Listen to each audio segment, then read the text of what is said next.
Duas meninas de rua agarram o paletó de um milionário no meio da praça e gritam: "Ajuda nossa mamãe, ela tá morrendo." Ele tenta se afastar, até ver uma pulseira no pulso da menina. Congela. Era a mesma que ele tinha dado à mulher que mais amou e que desapareceu anos atrás. Aquele pequeno enfeite revela um segredo que muda tudo, e ninguém estava preparado. Antes de mergulharmos nessa história emocionante, comenta aqui embaixo de qual cidade você está assistindo. E já deixa um curtir no vídeo para continuar acompanhando. O som partiu como uma navalha no meio do burburinho da cidade. "Ei, moço, moço, ajuda a nossa mamãe." Roberto Antunes parou. A princípio, nem registrou que o grito era com ele.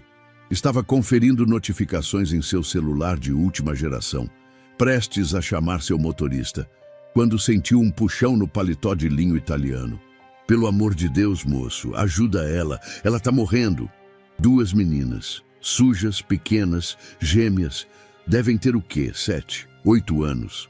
O coração de Roberto, aquele músculo que há tempos ele acreditava ter deixado de sentir qualquer coisa, deu um espasmo. Instintivamente afastou o braço, esperando que fosse algum truque. Golpe comum.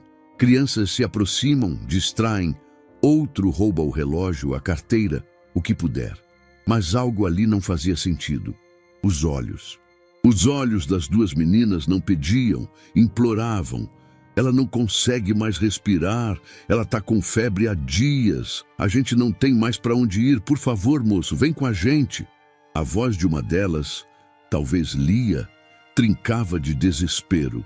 A outra apenas chorava, agarrada à perna da irmã como quem segurava o próprio mundo.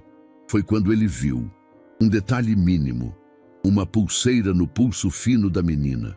Miçangas coloridas, desbotadas, quase soltas. Mas a combinação das cores, vermelho, branco, azul turquesa e uma miçanga preta no meio. Ele conhecia aquilo, tinha feito aquela sequência exata, muitos anos atrás, sentado numa calçada com Beatriz. O ar fugiu de seus pulmões. O tempo pareceu desabar. "Como é que vocês... Onde ela tá? Vem! Por favor, moço, é sério. A gente não mente, a gente não rouba, a gente só quer salvar a nossa mãe." Ele olhou em volta.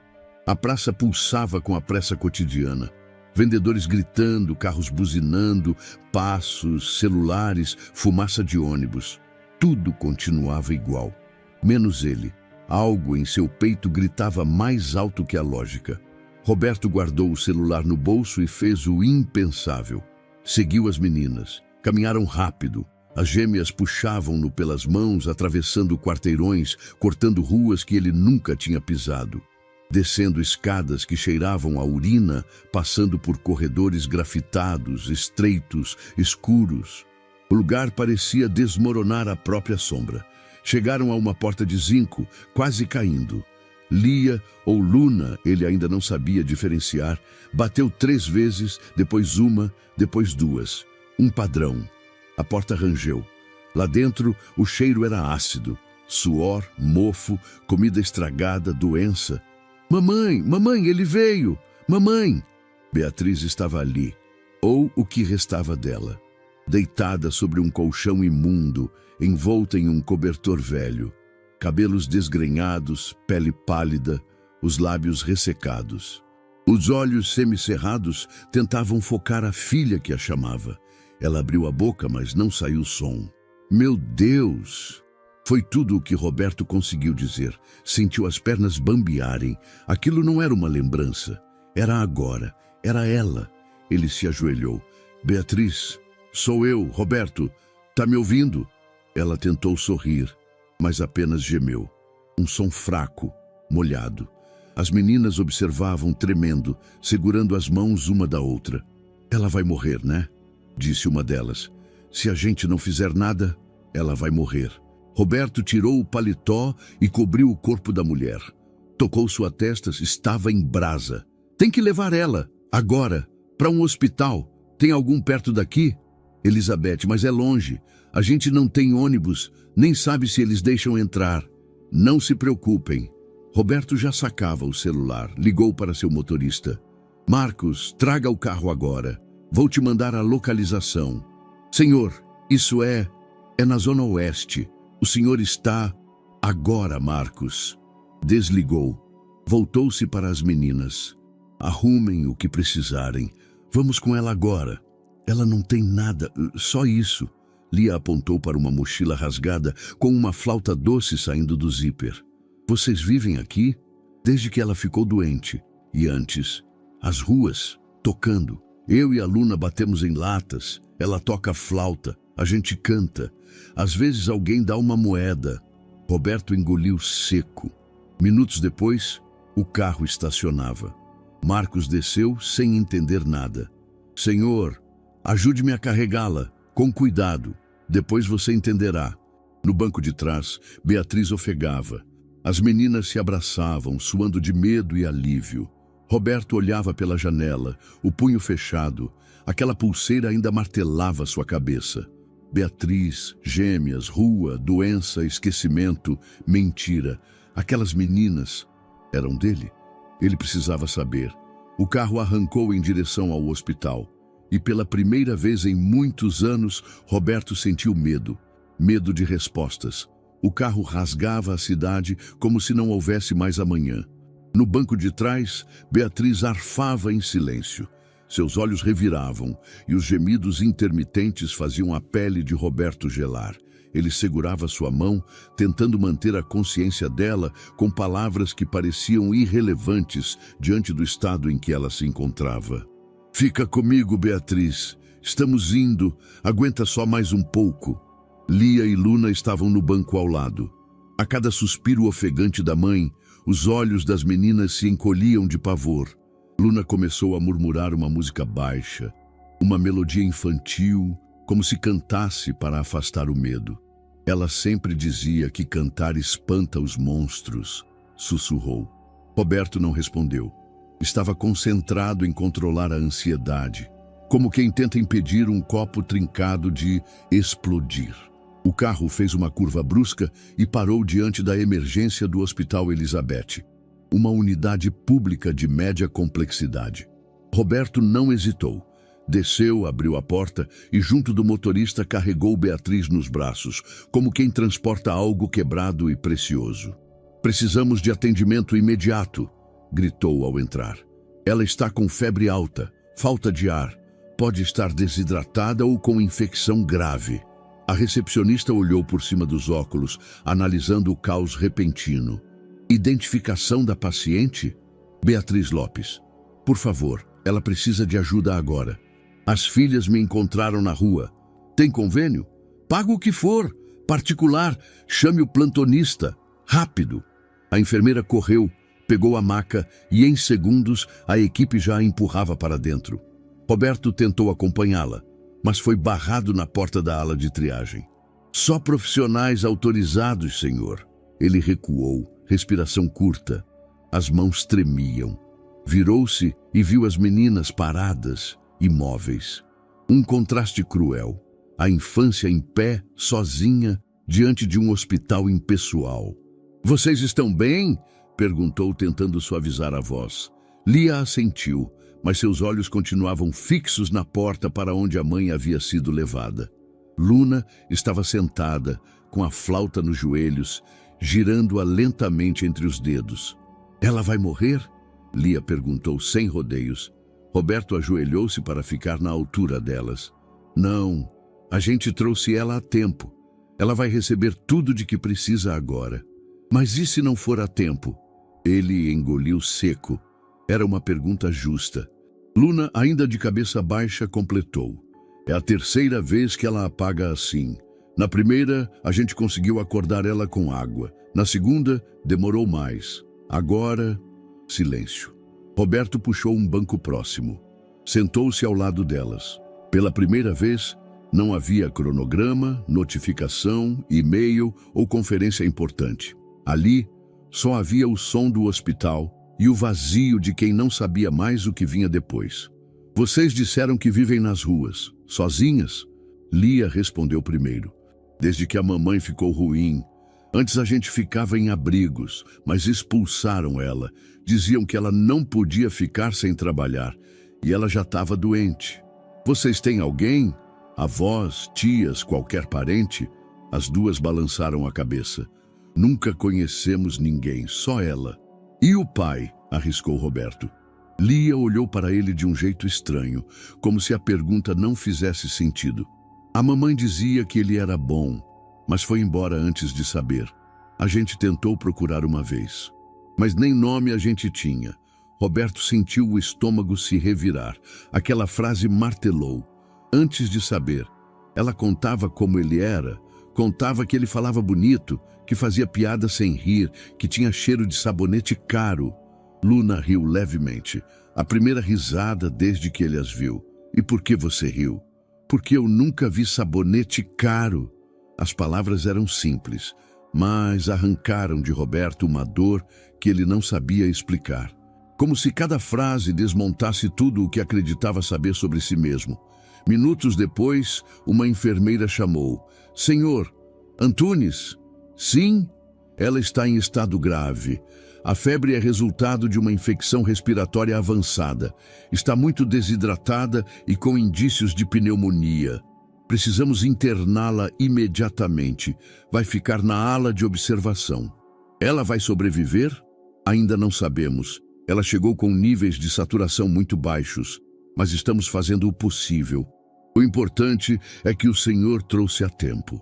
Quero pagar o que for preciso. UTI particular, exames, tudo. Preciso que ela tenha o melhor tratamento. A enfermeira arqueou as sobrancelhas, surpresa com o tom.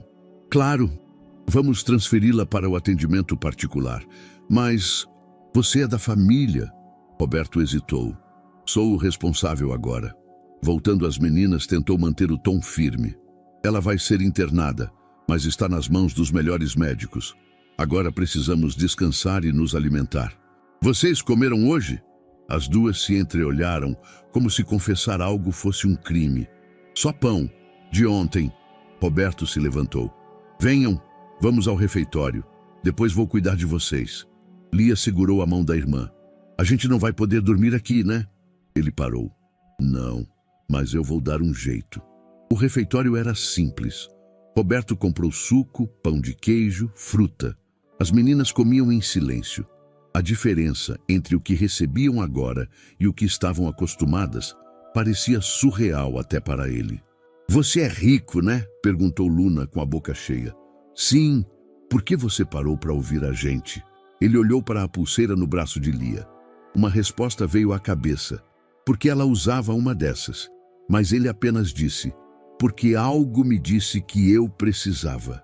Lia limpou as mãos na roupa puída. Todo mundo sempre passa por nós. Uns olham feio, outros ignoram. Mas você parou.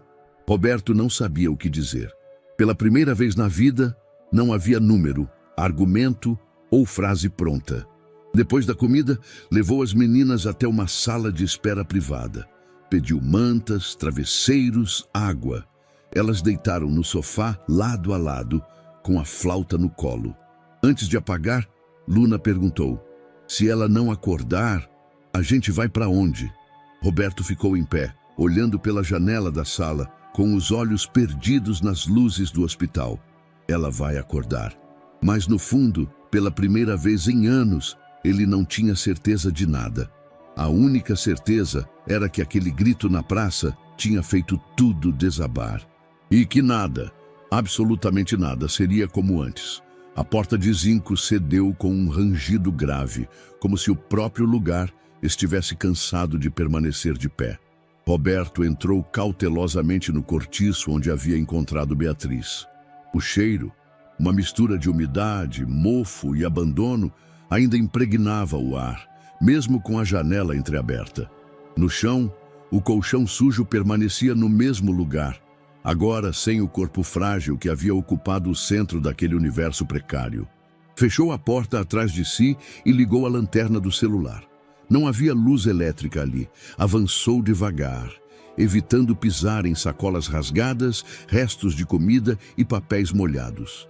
Não sabia exatamente o que procurava. Só sabia que precisava ver, tocar, entender. Parte de si resistia à ideia de que aquelas crianças fossem suas filhas.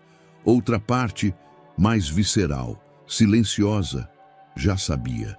No canto da parede, encontrou uma caixa de papelão. Dentro, algumas roupas infantis emboloradas, uma boneca sem cabeça, um par de sandálias pequenas e um envelope amassado com o nome dele escrito à mão. Roberto. Seu coração deu um solavanco. Sentou-se sobre uma tábua caída e abriu com cuidado. Dentro havia uma carta, escrita com caneta azul, a caligrafia inconfundível de Beatriz. Curvada, inclinada, como se cada letra fosse uma queda. A data no topo era de 8 anos atrás. Se você estiver lendo isso, é porque não consegui te encontrar. Tentei, juro que tentei, mas me impediram, me silenciaram, me apagaram. Aconteceu rápido, não deu tempo de explicar. Quando percebi, já estava fora, sozinha, grávida e invisível. Elas são suas. Não culpe as meninas. Elas só têm a mim. Ou tinham. Se algum dia esse envelope chegar às suas mãos, proteja-as. Elas não têm ninguém além de você. O papel tremia em suas mãos. A letra borrada em alguns pontos revelava lágrimas antigas. Ele leu mais uma vez e mais uma. O ar parecia escasso naquele quarto. Com esforço, levantou-se e continuou a vasculhar. Atrás de uma cadeira quebrada, encontrou uma sacola plástica lacrada com fita. Dentro, papéis dobrados, certidões, exames médicos, boletins escolares. Tudo em nome de Lia e Luna Lopes.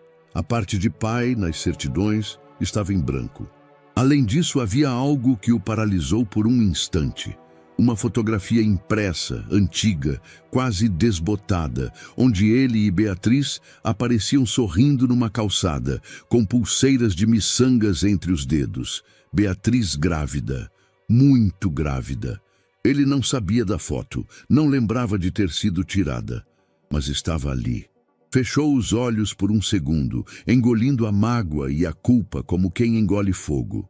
Pegou os documentos e colocou numa pasta improvisada. Sabia o que tinha que fazer. Na manhã seguinte, estava de volta ao hospital. Lia e Luna estavam acordadas, sentadas no chão da sala de espera, desenhando em papéis de rascunho que uma enfermeira havia trazido. Usavam canetinhas gastas, criando figuras infantis de árvores, casas e uma mulher sorridente com 2 corações nas mãos. "Vocês dormiram bem?" perguntou. "As cadeiras são duras", disse Luna, "mas a gente já dormiu em piores." Roberto agachou-se, entregando um saquinho de pão de queijo e caixinhas de suco. "Comam isso. A gente vai fazer uma coisa importante hoje." Lia olhou desconfiada. "A mamãe tá pior?" "Não, mas eu preciso saber uma coisa. Preciso fazer um exame." "Na gente?" "Sim, é um exame de sangue. Rápido, não dói quase nada. Um exame para ver se vocês são minhas filhas." O silêncio que se seguiu foi espesso. Luna franziu o senho. "Você acha que a gente não é?" "Eu não sei, mas preciso ter certeza." Lia assentiu devagar. "Tá bom, mas se a gente for, o que vai acontecer? Vocês vão ter alguém, um nome, um lugar seguro, e eu vou poder cuidar de vocês." As meninas se entreolharam.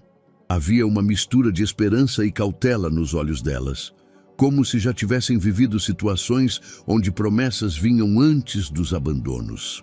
A coleta foi feita no próprio hospital, num laboratório parceiro. Roberto assinou todos os papéis, pagou adiantado e pediu urgência no resultado. "Pode sair em até 5 dias", disse a enfermeira. "É o máximo que conseguimos com essa demanda atual." 5 dias, pareciam 5 séculos. Nas tardes seguintes, ele passou mais tempo com as meninas. Beatriz permanecia internada, consciente por poucos minutos. Depois, apagava novamente. Os médicos estavam otimistas, mas cautelosos. Enquanto isso, Roberto dividia as horas entre reuniões adiadas e visitas às gêmeas. Descobriu que Lia gostava de desenhar mapas, que Luna tocava flauta desde os 5, quando uma senhora da praça deu uma usada para ela. Descobriu também que elas se viravam melhor do que muitos adultos que conhecia. Num fim de tarde, sentados no banco de uma área aberta do hospital, viu Luna improvisar uma música e Lia batucar na mochila como percussão. Pessoas ao redor começaram a sorrir. Algumas jogaram moedas. Roberto observou em silêncio. O som era puro. A cena, absurda. As filhas, que talvez fossem suas, tocando como se aquilo fosse tudo o que tivessem. E era. Ali, sentado, cercado por barulho de ambulância, cheiro de hospital e sons infantis, ele percebeu que algo havia mudado. Uma fresta tinha se aberto. Algo dentro dele começava a derreter. Talvez fosse amor. Talvez fosse arrependimento. Talvez fosse só o começo. Beatriz não acordou naquele dia, nem no seguinte. Os médicos diziam que ela oscilava entre a consciência e a exaustão profunda, um mecanismo do corpo para priorizar a sobrevivência. A infecção estava sob controle, mas o organismo ainda estava em colapso. Roberto passava horas sentado ao lado do leito, observando cada suspiro, cada movimento involuntário das mãos dela, como se esperasse uma senha silenciosa que a despertasse de vez. Em certo momento, viu que um dos bolsos da mochila improvisada trazida pelas meninas estava fechado com um zíper frouxo. Puxou devagar. Dentro, encontrou um pequeno caderno de capa gasta com páginas amarelecidas pelo tempo. Papel reciclado, costura artesanal. Parecia um diário. Na contracapa, rabiscado em letras pequenas: "Caso eu suma, leia." Ele abriu. As primeiras páginas traziam anotações simples: datas, compromissos médicos, observações de febre, tosse, manchas. Depois, os registros ganhavam outro tom. Tentaram de novo. Dessa vez um carro me seguiu até a feira. Não posso confiar em ninguém. Até aquele advogado da família me olhava estranho. Lia e Luna estão crescendo. Precisam saber que não estão sozinhas. Enviei a carta para o endereço antigo do escritório. Voltou com carimbo. Destinatário desconhecido. Liguei várias vezes. Sempre uma secretária. Depois desligavam na minha cara. Se acontecer algo comigo, Roberto precisa saber. Não foi minha escolha desaparecer. As palavras bateram em seu peito como murros invisíveis. Ela tinha tentado. Repetidas vezes. Tinha procurado, gritado.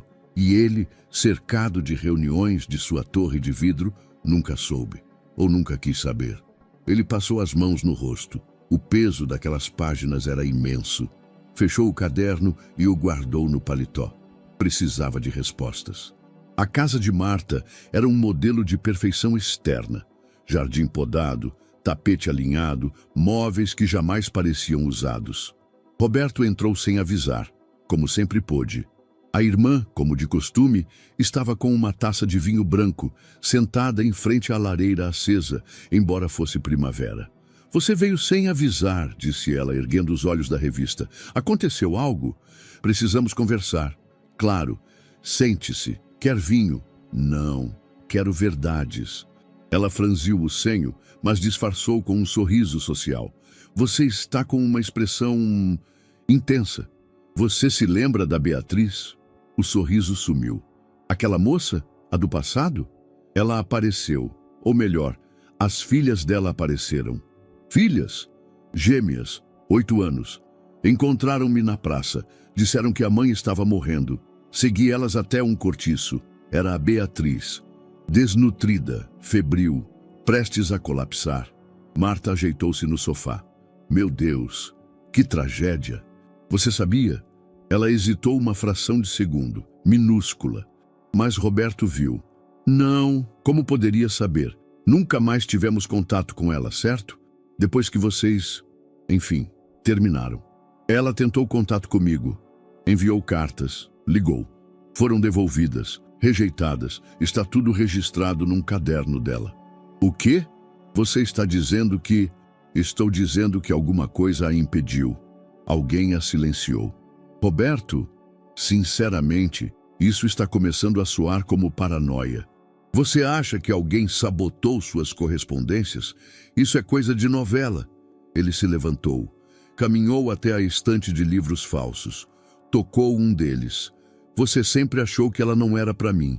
Não era, e continuo achando. Você teria feito algo para nos afastar? Marta encarou-o por segundos longos. Depois levantou-se lentamente. Olha, se ela mandou alguma coisa, talvez não tenha chegado. Não significa que houve conspiração. Às vezes o mundo apenas falha. Roberto se aproximou, olhos fixos. Você leu as cartas? A taça de vinho tremeu levemente na mão dela. Foi o suficiente. No carro, a caminho do hospital, o silêncio era um campo de batalha. Marcos dirigia sem dizer palavra. Roberto observava a cidade com um olhar distante, mas os pensamentos gritavam. Marta sabia, talvez não tudo, talvez nem tenha planejado, mas ela sabia que Beatriz tentou contato e não contou. Na recepção do hospital, as meninas estavam desenhando de novo. Um sol ameno banhava o corredor por uma janela alta. Elas correram ao vê-lo. Ela acordou? Perguntou Luna. Não ainda. Você parece bravo, comentou Lia. Estou cansado. Ele sentou-se ao lado delas. Tirou do bolso o caderno de Beatriz e o colocou sobre o colo, como se fosse um objeto sagrado. As meninas observaram em silêncio.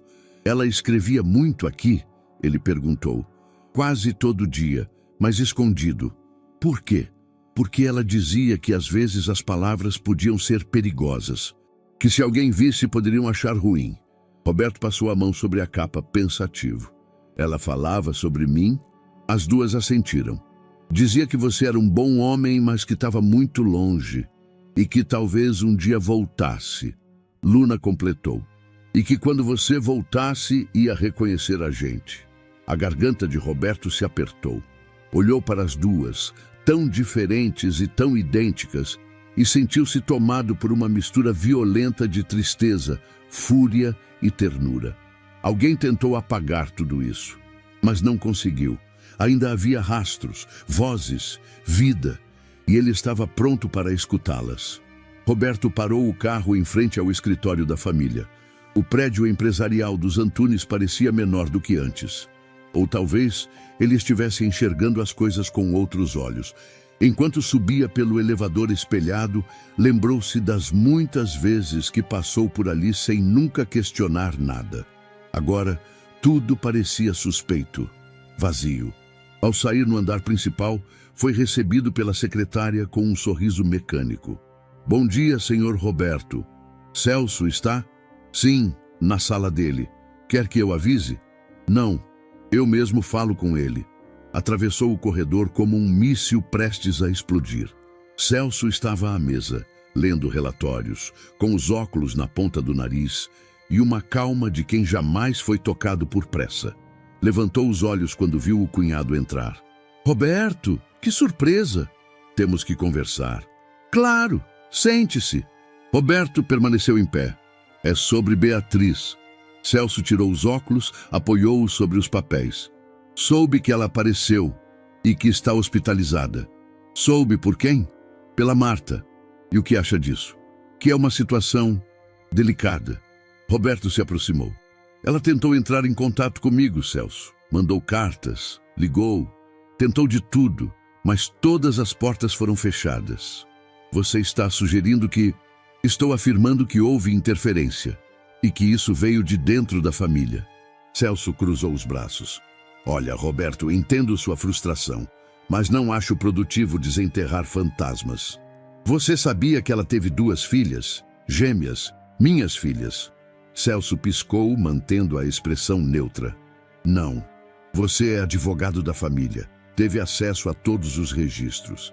Me diga, nunca viu nenhuma informação relacionada a Beatriz?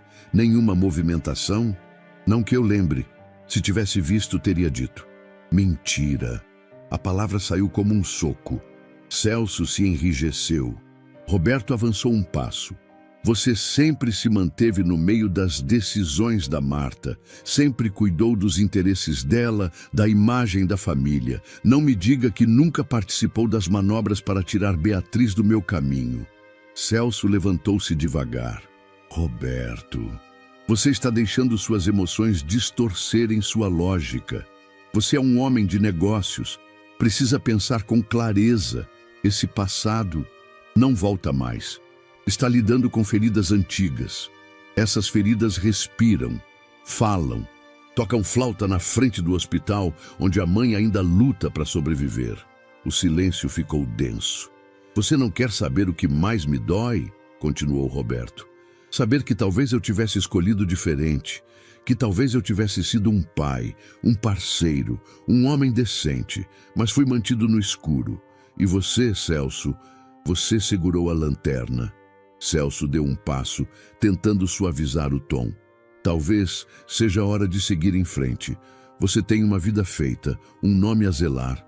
Não jogue tudo fora por uma culpa que não é só sua. Você não entende, disse Roberto com os olhos cravados no dele. Não estou tentando salvar minha imagem. Estou tentando salvar quem eu era antes de vocês apagarem tudo. Saiu da sala sem esperar resposta. De volta ao hospital, caminhava pelos corredores com as mãos nos bolsos, como quem segura uma explosão interna. Encontrou Lia e Luna sentadas no chão, com um jogo de tampinhas de garrafa improvisado. Elas criavam regras, riam baixinho, se distraíam, como se o mundo ainda não tivesse quebrado. "Oi, meninas", disse, parando diante delas. "Oi", responderam em uníssono. "Alguém falou com a mamãe hoje?", perguntou Lia. "Não, os médicos disseram que ela está cansada", respondeu Luna. Roberto assentiu, sentou-se ao lado delas no chão. "Sabem, quando eu era pequeno, eu também inventava jogos com tampinhas." As meninas o encararam surpresas. "Sério?", perguntou Lia. "Sim. Minha irmã detestava. Dizia que era coisa de gente sem educação." Luna sorriu. "A sua irmã é essa Marta?" "É. Ela parece brava." "Ela é", disse Roberto, com um tom mais pesado do que pretendia. Ficaram em silêncio por um instante. "Você acha que ela queria que a gente sumisse?", perguntou Lia de repente. A pergunta foi uma lâmina. Roberto não respondeu de imediato. Olhou para as tampinhas espalhadas no chão. Depois, para os olhos atentos da filha. "Não sei, mas se quis, não conseguiu." As meninas sorriram, como se aquela frase fosse um escudo contra o mundo. À noite, já em casa, Roberto abriu o laptop. Acesso restrito aos arquivos antigos da empresa. Começou a buscar documentos, registros de chamadas, arquivos de entrada e saída do setor jurídico nos anos em que Beatriz desapareceu. Havia inconsistências, nomes de destinatários apagados, requisições feitas e canceladas no mesmo dia. Um telefone registrado com o número de Beatriz, classificado como inútil. Ali estava a sombra de algo maior. Não havia provas ainda, mas os rastros estavam por toda parte, e ele não ia parar até achar. A noite caiu sobre o hospital como um véu pesado, abafando os sons e arrastando o tempo. No quarto escuro, iluminado apenas pela luz do monitor cardíaco de Beatriz, Roberto observava a mulher desacordada. Seu rosto parecia mais tranquilo do que nos dias anteriores, mas ainda estava pálido, esculpido pela dor de anos silenciosos. No sofá ao lado, Lia dormia encolhida sob um cobertor fino. Luna estava acordada, sentada no chão, desenhando no verso de um folheto hospitalar com uma canetinha falhando. Roberto aproximou-se e sentou-se ao lado dela. "O que está desenhando?" "Um mapa." "De quê?" "Da cidade, das ruas por onde a gente passou." Ela virou o papel para ele. Havia linhas tortas representando avenidas, pequenos quadrados marcando Praça da Flauta, Sombra Boa, Dona dos Doces, Posto de Água. "Vocês lembram de tudo isso?" "Tudo. Era o nosso mundo. Se a gente esquecesse, podia acabar dormindo no lugar errado, ou perto de quem não devia." Roberto passou os olhos pelos desenhos, sentindo o estômago embrulhar. "E como era com a sua mãe?" Luna pensou por um momento. Ela tentava fingir que não doía. Doía o quê? A cabeça, o peito, a saudade dela mesma. Ele a olhou de lado. "E do pai de vocês? Ela falava muito?" "A Lia lembra mais." Como se ouvisse seu nome, Lia se mexeu no sofá, acordando lentamente. Os olhos arregalaram quando viu Roberto ali. "Desculpa, dormi sem querer." "Tá tudo bem." ele disse com um meio sorriso. Luna puxou a irmã para perto. Ele quer saber do papai. Lia abaixou os olhos. Ela falava que ele era bom, que foi embora porque teve que escolher entre a gente e o mundo dele. E você sentia falta dele? A pergunta pairou como uma brisa fria. Todo dia.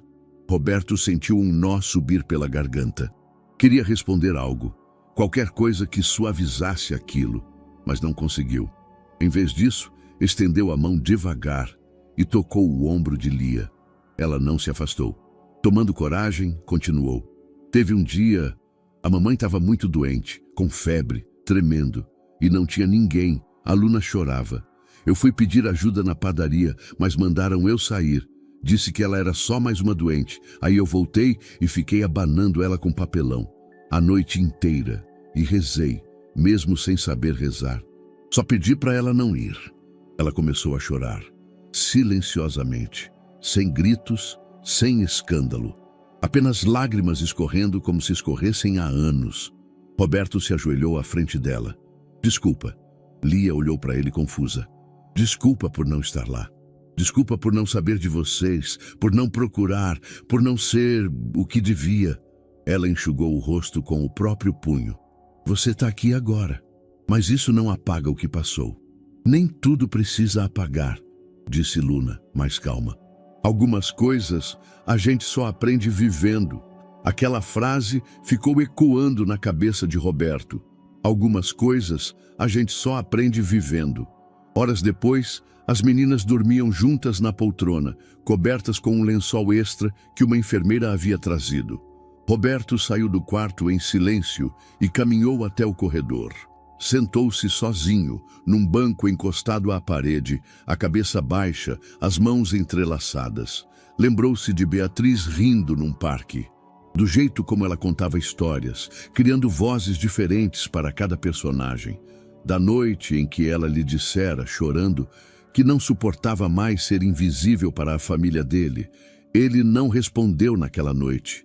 Ficou calado, deixou o silêncio ser mais alto que o amor. Agora estava pagando cada segundo daquela omissão. Mais tarde, Roberto comprou um suco e voltou ao quarto. Encontrou as meninas acordadas, desenhando de novo.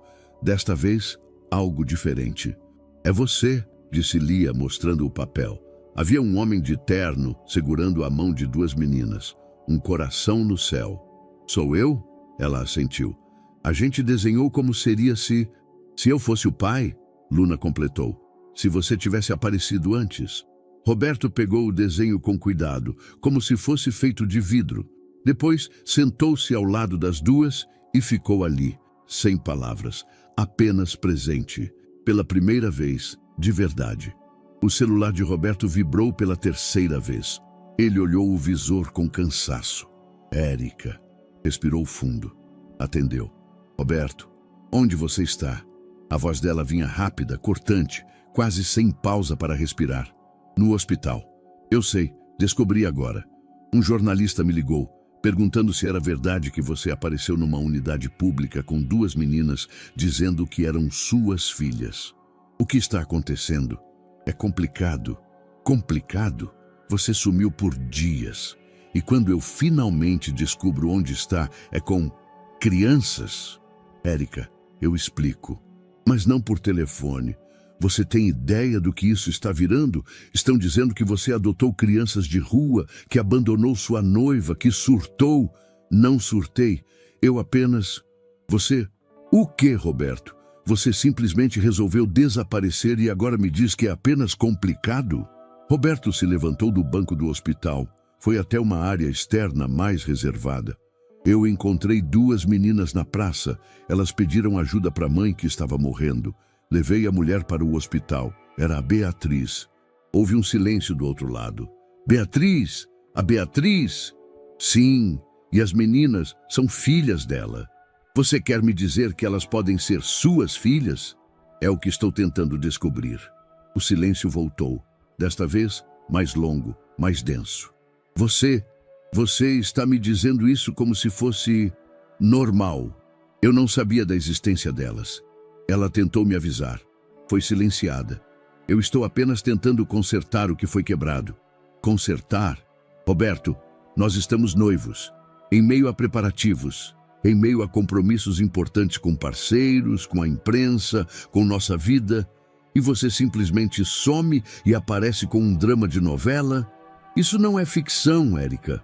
Essas meninas passaram fome, frio, cuidaram da mãe nas ruas, e talvez eu seja o pai. Isso muda tudo. Ela respirou fundo com força. Você vai destruir sua reputação com isso. Talvez minha reputação precise ser destruída para que eu possa reconstruir algo que preste. A ligação caiu num silêncio absoluto. Depois ela falou, mais fria. Você sabe que isso vai parar nas redes. Já tem gente comentando. Deixa comentar. Você está mesmo disposto a jogar tudo fora por isso?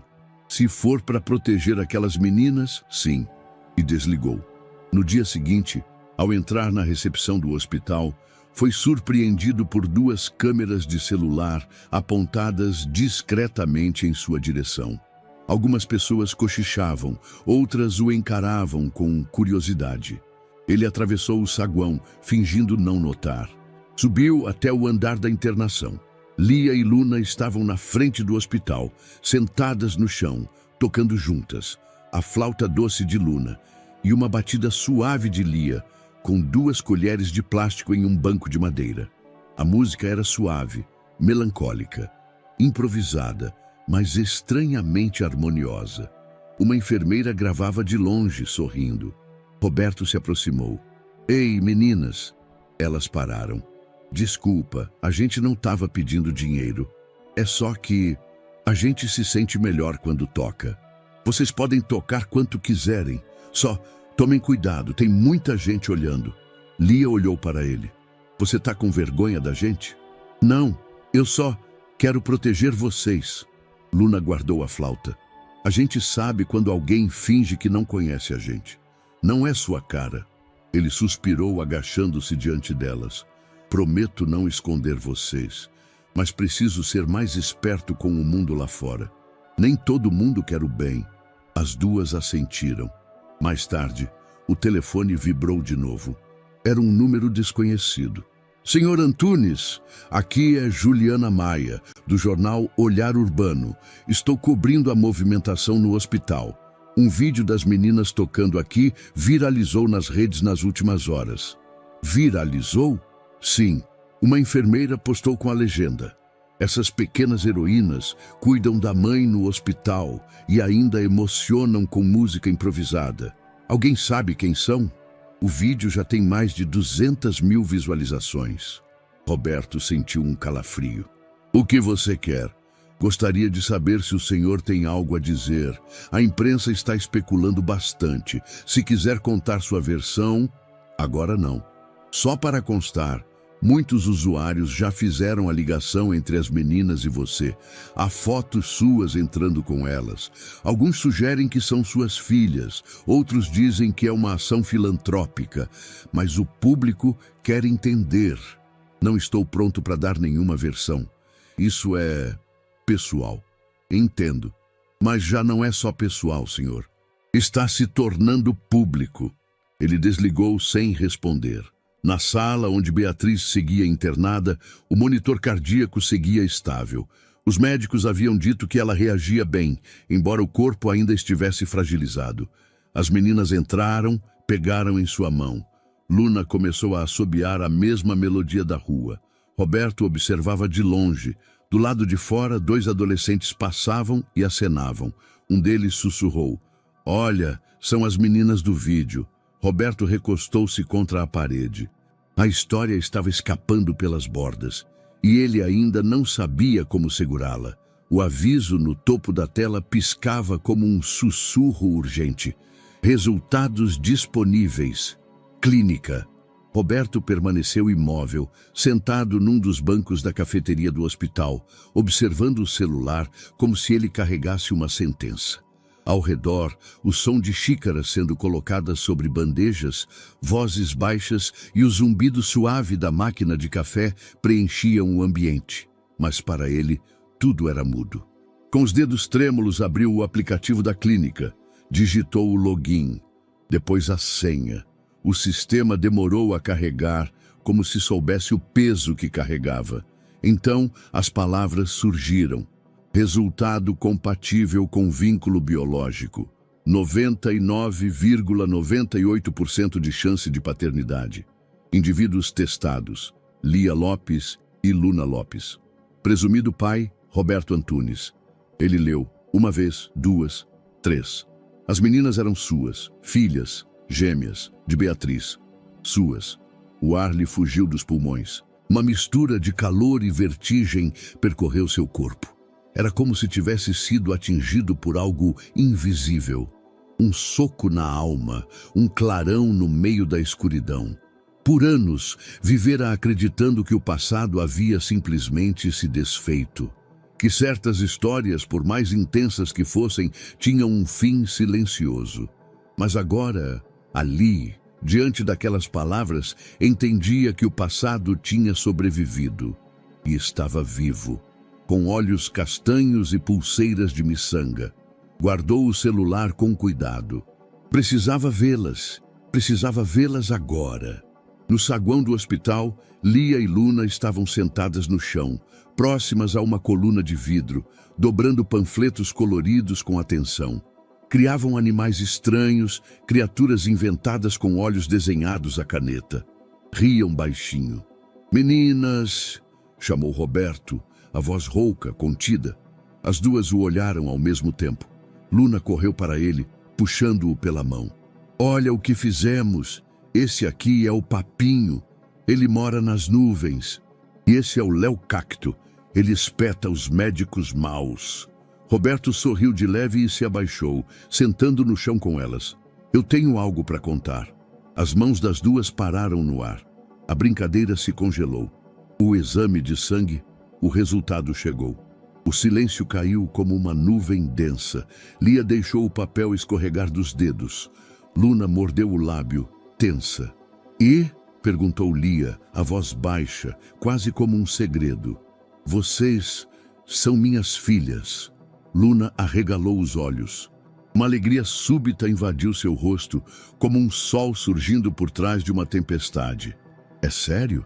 De verdade?" "De verdade." Ela o abraçou com força, enterrando o rosto em seu ombro. Roberto sentiu o corpo pequeno dela estremecer num choro abafado. Depois, foi Lia quem o encarou com olhos úmidos e firmes. "Então, é você mesmo?" "Sim. Por que não veio antes?" A pergunta perfurou sua alma. Ele não tinha resposta, ou pelo menos não tinha uma que a acalmasse. "Porque eu não sabia. Mas agora sei, e estou aqui." Ela hesitou por um momento, como se pesasse cada sílaba. Então, se inclinou devagar e abraçou-o também, sem dizer nada. Ali, no chão de um hospital público, entre panfletos amassados e dobraduras tortas, o que estava quebrado começava, enfim, a se colar. Mais tarde, os três estavam na cantina do hospital. Roberto pediu 2 copos de suco e fatias generosas de bolo. As meninas estavam famintas, mas agora havia algo diferente nos olhos delas, algo mais leve. Um traço de esperança. "Quando eu era pequeno", disse Roberto mexendo no café, "meu pai estava sempre longe, trabalhava demais. E quando aparecia, era para dizer o que eu tinha feito de errado." Luna olhou para ele enquanto mastigava. "Então ele era tipo os tios que gritam sem saber nada?" "Exatamente isso. E você também grita?" "Não, ou não mais." Lia o observava em silêncio. Então perguntou: "E se você tiver que ir embora?" "Não vou. O mais se for. Se um dia eu precisar me afastar, vou avisar, explicar, voltar. Nunca mais vou desaparecer." Ela assentiu devagar. Luna limpou a boca com as costas da mão. "A mamãe dizia que quando você soubesse, ia querer ficar." Roberto não respondeu de imediato. Aquilo o atingiu em cheio. Ela tinha razão. Quando subiram juntos ao quarto de Beatriz, a luz do fim de tarde pintava a parede de tons dourados. O ambiente estava silencioso. A respiração de Beatriz era constante. Os sinais vitais, estáveis. Luna correu até a cama, segurou a mão da mãe. Lia se sentou ao lado oposto. As duas começaram a conversar com ela, mesmo sem resposta. Mamãe, hoje ele soube. Ele sabe que a gente é filha dele. E ele tá feliz. E a gente também. Roberto permaneceu de pé perto da porta, ouvindo tudo. Havia um nó preso na garganta, mas ele deixou ficar. Sentia que finalmente estava onde devia estar. Beatriz se moveu. Foi leve, quase imperceptível, mas seus dedos mexeram. As meninas pararam de falar. Luna puxou o lençol com força, ansiosa. Mamãe? Os olhos de Beatriz tremularam. Lentamente, abriram-se, confusos, vazios no início, mas aos poucos focaram, e então o viram. Roberto se aproximou devagar. Ela o acompanhou com os olhos. Um susto, um reconhecimento, um brilho. Você... murmurou com os lábios rachados. Você... voltou? As lágrimas de Roberto caíram antes mesmo da resposta. Sim, disse ele com a voz falhando. Voltei, e não vou mais te deixar. Ela tentou sorrir, mas o cansaço foi maior. Os olhos se fecharam outra vez. O monitor ao lado bipou suavemente, indicando uma leve queda de ritmo, mas logo voltou ao normal. As meninas encostaram a cabeça na cama, aliviadas. Roberto continuou segurando a mão dela. Aquelas duas palavras, você voltou, ecoavam dentro dele como um hino.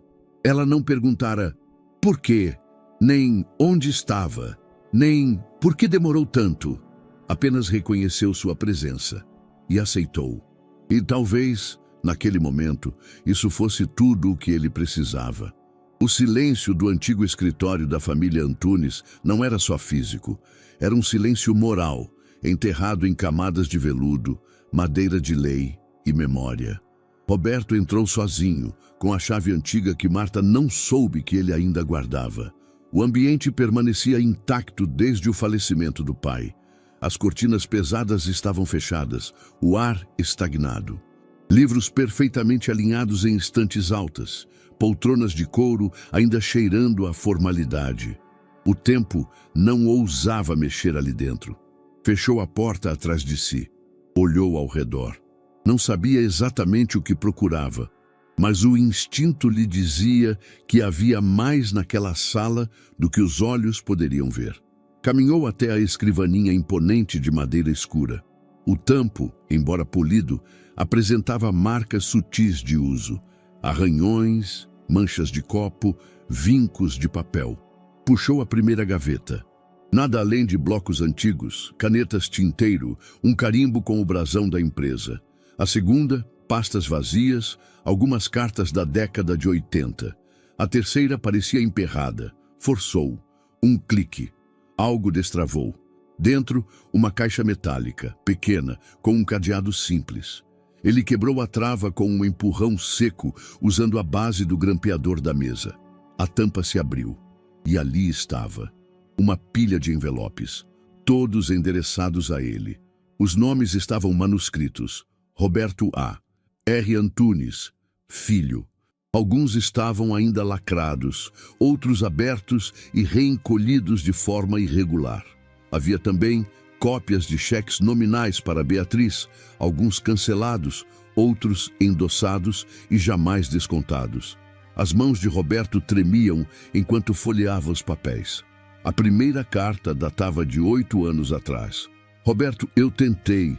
Você não me atende mais. Marta desligou na minha cara. O advogado me ameaçou.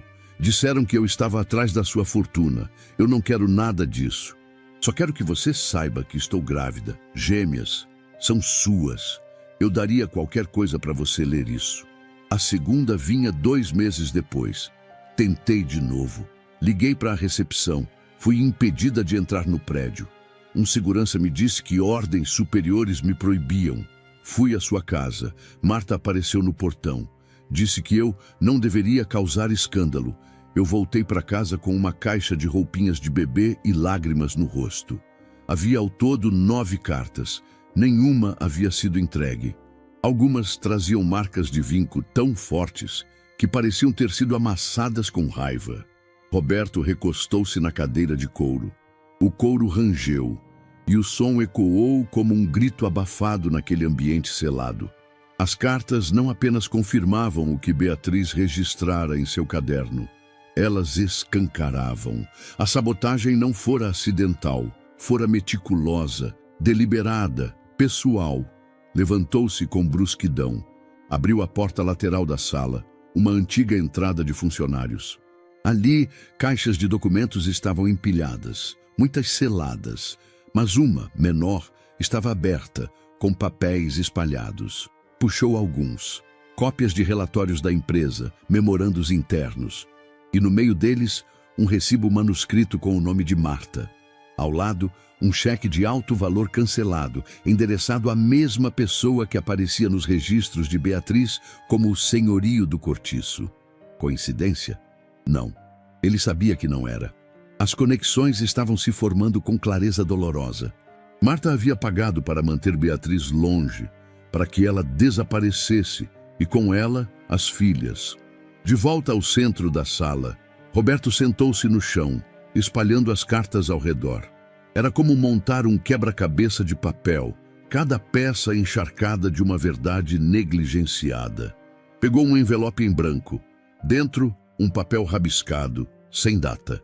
Nele, uma caligrafia mais apressada. Se um dia você descobrir tudo isso, espero que não me odeie. Eu só quis proteger o que restava de mim.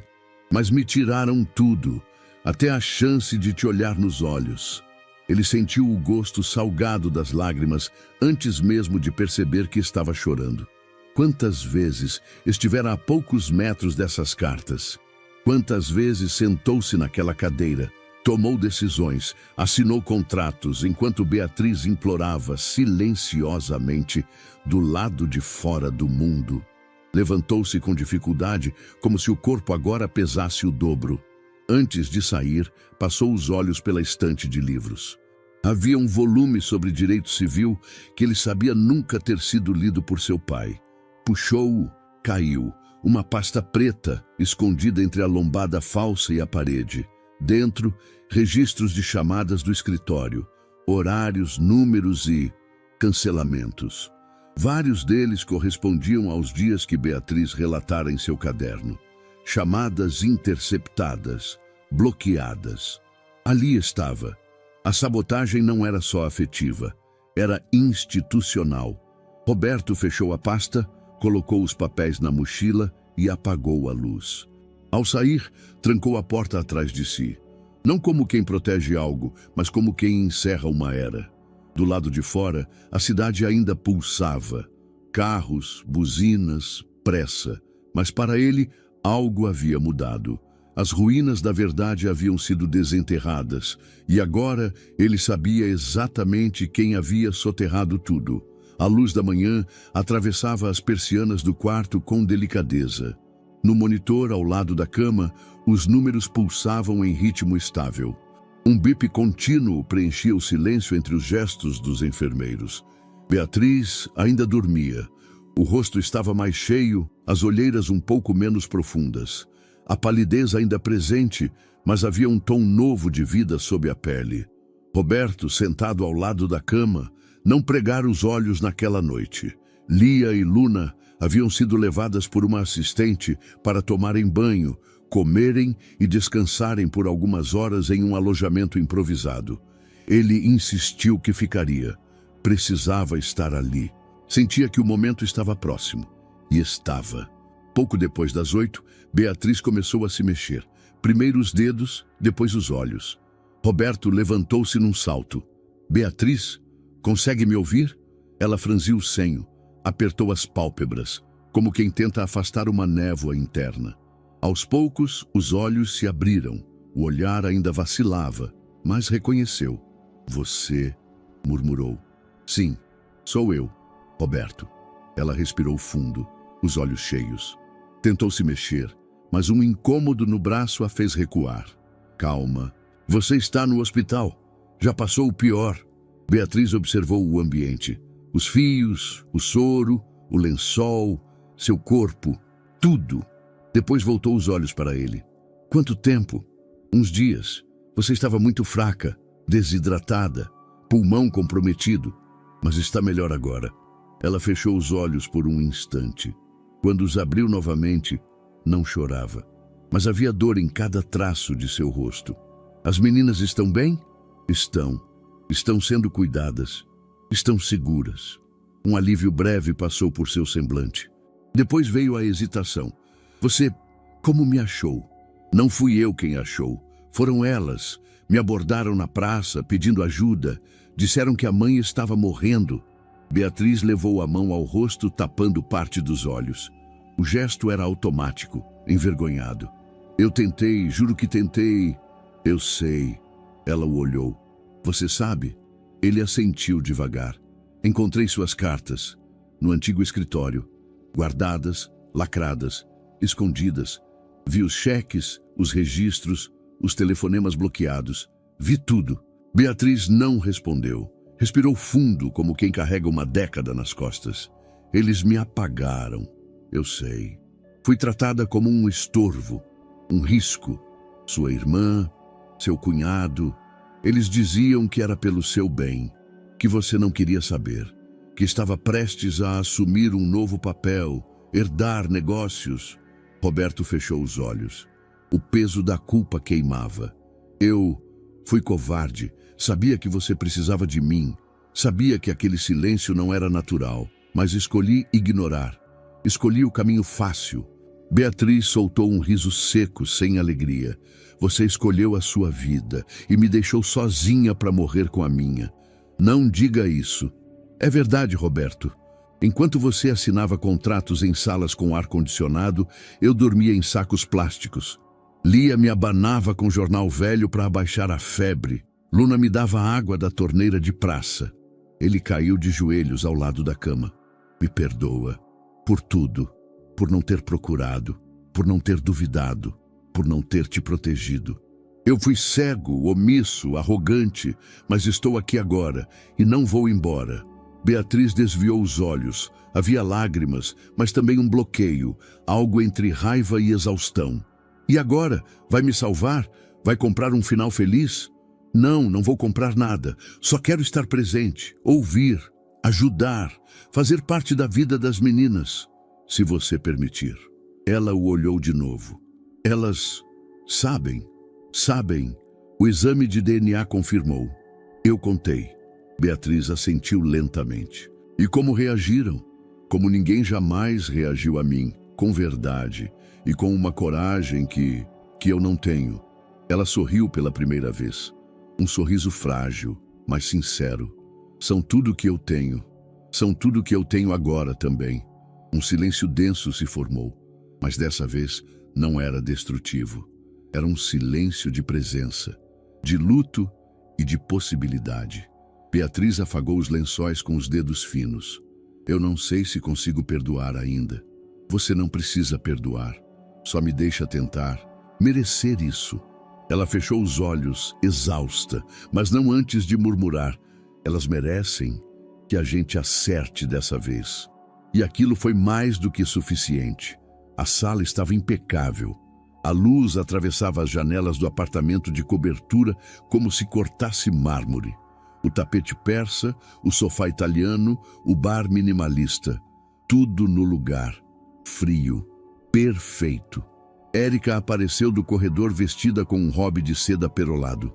Os olhos maquiados com precisão cirúrgica, o cabelo preso em um coque rígido. Você marcou hora para conversar. Achei que fosse um bom sinal. Roberto estava de pé, de frente para a janela. Tinha um envelope nas mãos. Ela cruzou os braços. Você sumiu por dias. A imprensa quer respostas. Sua mãe parou de me atender. O comitê de imagem da empresa está em pânico e eu estou aqui, prestes a ser chamada de ex-noiva no próximo editorial. Roberto virou-se, os olhos cansados, a barba por fazer. Por que você é? Ela piscou. Engoliu seco. Você está me deixando? Sim. Por quê? Ele andou até o centro da sala, colocou o envelope sobre a mesa de centro. Porque eu não posso viver essa vida sabendo o que deixei para trás. E o que exatamente você está deixando para trás, Roberto? Uma mulher que sempre esteve ao seu lado? Um império familiar construído sobre gerações, uma reputação sólida. Por quem? Por duas crianças e uma mulher que, com o perdão da palavra, pertencem a um passado mal resolvido? Não é passado, são minhas filhas. Ela riu, amarga. Você vai jogar fora tudo por isso? Tudo isso já não era meu, era um teatro. Eu só fui bom em fingir. Ela o olhou fixamente por alguns segundos. Você não sabe o que está fazendo. Pela primeira vez acho que sei. Saiu sem olhar para trás. 2 dias depois, numa reunião tensa com os diretores da Antunes Ancia, Roberto entregou uma carta de renúncia. Formal, irrevogável. É uma escolha pessoal, disse, diante das faces surpresas, mas que afeta diretamente meus princípios. E não posso continuar representando uma empresa que ajudou a silenciar parte da minha história. Um murmúrio correu pela sala. Celso, presente à mesa, cruzou os braços. Você está cometendo um erro. As consequências disso podem ser maiores do que imagina. Roberto olhou diretamente para ele. Já enfrentei consequências muito maiores por não ter feito nada. Agora, pelo menos, eu escolho o caminho. Pegou sua pasta e saiu.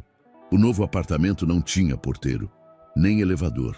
Era um sobrado reformado, em uma rua tranquila, com janelas amplas, piso de madeira e uma varanda pequena. O aluguel era modesto, mas o suficiente para recomeçar. Lia e Luna entraram correndo com sacolas nas mãos. Esse é o nosso quarto? Tem uma janela. A gente nunca teve uma janela assim. Tem pia no banheiro e água quente de verdade. Roberto observava a cena com um sorriso discreto.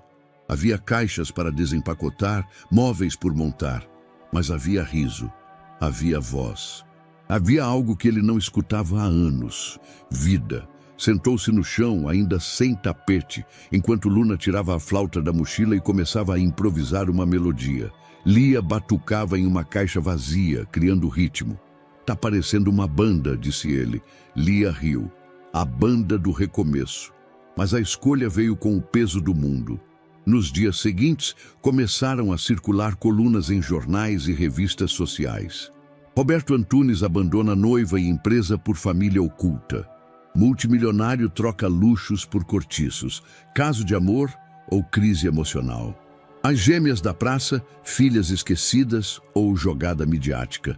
Na portaria do novo prédio, uma jornalista o abordou com o microfone em punho. Senhor Antunes, por que abandonou uma das maiores corporações do país? Ele continuou andando. É verdade que sua família está processando sua saída? Nada. E a mãe das meninas? Está mesmo doente ou isso é uma manobra emocional? Ele parou, virou-se. Ela quase morreu porque foi ignorada por anos. As meninas cresceram nas ruas e eu fui parte do silêncio. Agora estou tentando consertar isso. E não preciso da permissão de ninguém para amar minhas filhas. Entrou. A porta fechou-se atrás dele. Naquela noite, no novo apartamento, as meninas dormiam cedo. Roberto sentou-se sozinho na varanda com uma xícara de chá morno nas mãos. A cidade pulsava ao fundo, mas pela primeira vez, ele se sentia no lugar certo. Não havia mármore, não havia falsa paz, mas havia verdade. E isso agora era tudo que ele queria carregar. O cheiro de café queimado invadia o pequeno apartamento como um alarme de emergência. Roberto desligou a cafeteira com um tapa leve, tossindo em meio à fumaça. O líquido espesso e amargo havia transbordado da garrafa e escorrido pelas laterais da bancada. Pôs a mão na cintura, observando o estrago como quem enfrenta uma equação impossível. Você colocou o pó direto no copo de vidro? Perguntou Luna, surgindo com os cabelos bagunçados e expressão de riso contido. Eu achei que... Bom, não era assim? Ela olhou para a irmã, que vinha logo atrás, esfregando os olhos. Tá tentando matar a gente logo cedo, pai? Lia perguntou com a voz rouca de sono. Roberto ergueu as mãos. Foi tentativa de carinho. Falha, mas sincera. As duas riram, e Luna puxou uma cadeira. Quer que a gente te ensine? Por favor. E foi assim, com risadas e grãos de café espalhados pelo chão, que a nova rotina começou a se estabelecer. A adaptação foi caótica e bela. Roberto, acostumado a ter uma empregada para cada cômodo, agora precisava lidar com um armário desorganizado, um fogão temperamental e um cesto de roupas sujas que parecia se multiplicar. Na primeira tentativa de lavar roupa, usou sabão demais. O banheiro ficou parecendo uma festa de espuma. "Pai, isso aqui tá parecendo balada de novela", gritou Lia, rindo enquanto escorregava no chão. Luna filmou com o celular emprestado de Roberto, prometendo guardar para mostrar no casamento dela no futuro. Ele aprendeu, ou pelo menos tentou aprender, a dobrar camisetas do jeito certo, a separar roupas coloridas de brancas e que micro-ondas não serve para esquentar qualquer coisa envolta em papel alumínio. Na cozinha, as meninas ensinaram receitas de sobrevivência. "Esse aqui é miojo turbinado", disse Luna, enquanto acrescentava pedaços de tomate e cenoura. "E esse, arroz do dia seguinte remixado." Roberto assistia como quem via alquimistas em ação. À noite, dividiam as tarefas. Lia lavava a louça, Luna secava e Roberto secava o suor tentando acompanhar. Mas nem tudo era leve. Havia momentos em que Roberto se perdia nos detalhes, esquecia de comprar pão, errava o horário da escola, trocava os materiais das meninas. Certa vez confundiu as mochilas e mandou Luna com os cadernos de Lia. No intervalo, ela chorou de raiva por não poder apresentar o dever. "Desculpa, filha, eu realmente achei que era sua. Você tem 2 nomes só para decorar, 2, e ainda erra." Ele se ajoelhou à frente dela. "Eu tô tentando e errando, mas prometo que erro cada vez menos." Luna bufou, depois encostou a testa na dele. "Você tá melhor que muitos que nunca nem tentaram." Nos fins de semana criaram tradições novas. Sábado era o dia do improviso, sem celular, sem cronograma. Passeavam por feiras de rua, comiam pastel, compravam frutas. As meninas mostravam seus antigos pontos de música, contavam histórias dos dias em que tocavam por moedas. Ali foi onde um moço nos deu uma coxinha inteira. E ali foi onde a gente quase foi levada por uma mulher que dizia que ia dar banho e penteado. Mas a gente correu. Roberto ouvia tudo em silêncio, absorvendo o passado delas com o cuidado de quem lê um livro delicado. Cada relato era uma cicatriz invisível, mas viva. No domingo, liam juntos. Lia gostava de poesia, Luna preferia histórias engraçadas. Roberto lia trechos, interrompido por perguntas inesperadas. "Pai, o que é solidão de vidro?" "É quando a gente parece forte, mas qualquer coisa pode nos quebrar." Elas ficavam em silêncio por segundos. Depois, continuavam a leitura. Um dia, ao chegar da escola, Lia entregou um bilhete.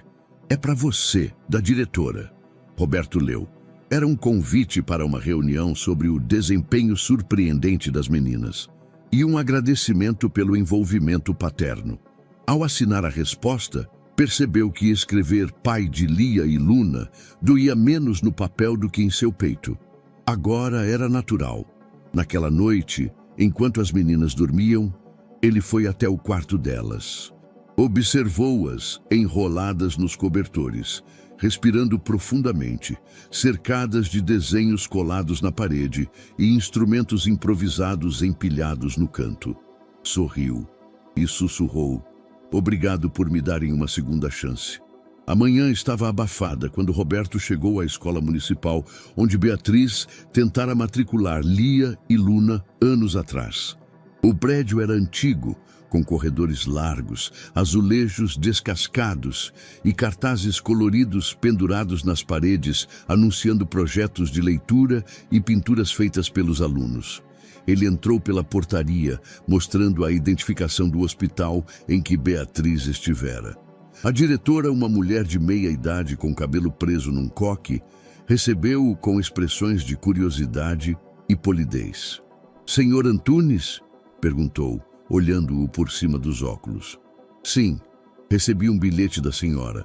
Gostaria de conversar sobre a situação da matrícula das minhas filhas."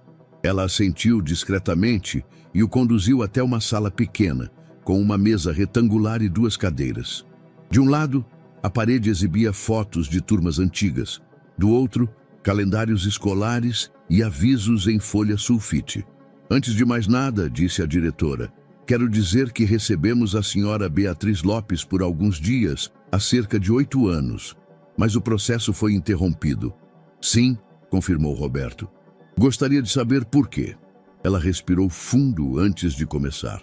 Ela apresentou toda a documentação necessária.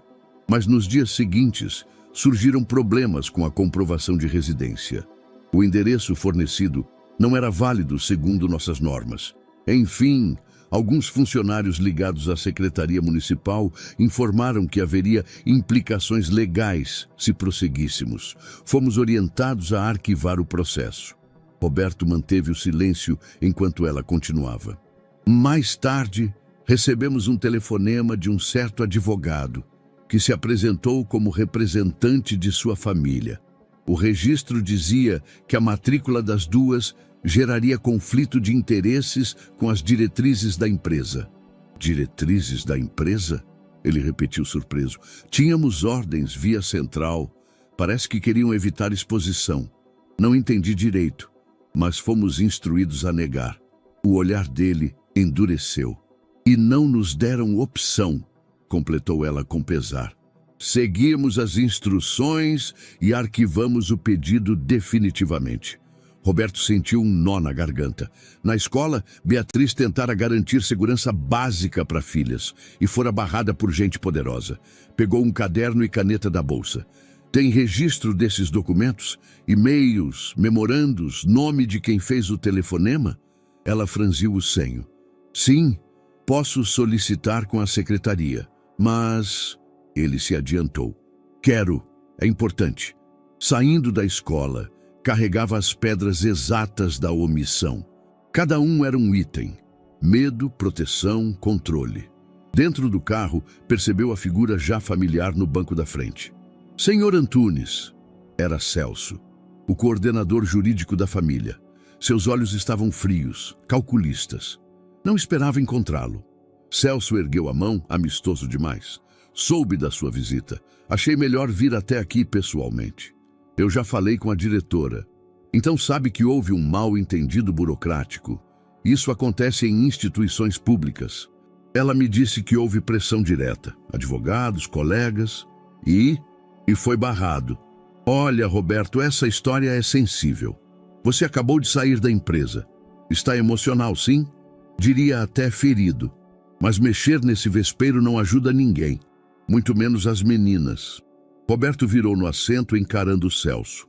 Você está me aconselhando a ficar calado sobre impedirem minha filha de entrar na escola? Não! Só estou dizendo que envolve outras esferas. Prefeitura, imprensa, pessoas com interesses. Sabia que esse tipo de denúncia já bombou? Eu não vim aqui por imprensa. Celso sorriu, mas não de forma genuína. Claro, mas já está acontecendo. Já há rumores nas redes, jornais. Essa escola parece inocente, mas é só o começo. A omissão não é inocência. Talvez. Mas você precisa provar isso. Acionou advogados? Em breve. Agora preciso dos documentos. Celso suspirou e centrifugou uma caneta entre os dedos. Você sabe que eu posso facilitar isso. Mentir para reconquistar alguma glória na família. As diretorias ainda querem que você reconsidere. Roberto balançou a cabeça com força. Não. Celso calmamente guardou a caneta. Então espero que saiba o que está fazendo. A influência que você tem pode virar contrária a fim. E saiu do carro sem esperar resposta. Mais tarde, de volta ao apartamento, Lia o encontrou folheando papéis no sofá. Pai, tá tudo bem? Vou ficar. Acabei de saber que tentaram barrar vocês na escola. Lia ficou séria. Luna apareceu por trás dela. Eles tentaram parar a gente na escola? Sim, disseram que era por causa da minha família. Acha que foi mesmo por isso? Sim. Lia respirou fundo. Nossa mãe só queria que a gente estudasse. Luna puxou a mão dele. Vamos estudar agora. De verdade. Ele abraçou as duas. Sim, vamos. O escritório de Marta era exatamente como ele se lembrava. Discreto, elegante e milimetricamente organizado. Cada objeto em seu devido lugar, cada gaveta etiquetada com nomes frios, contratos, fiscal, recursos humanos. Roberto entrou com a chave reserva que Beatriz mencionara em uma anotação antiga, num bilhete guardado entre seus pertences. Agenda Marta, fundo da prateleira do armário de vidro, dizia o papel amarelado. Ele foi direto ao armário. Na prateleira inferior, atrás de uma pasta de arquivos mortos, encontrou uma caixa de papelão marrom, quase esquecida. Dentro dela, cadernos espiralados, pequenos, encapados com tecido cinza. 3 agendas, todas com o nome M. Antunes, gravado em baixo relevo. Abriu a de 2015. Anotações metódicas preenchiam as páginas.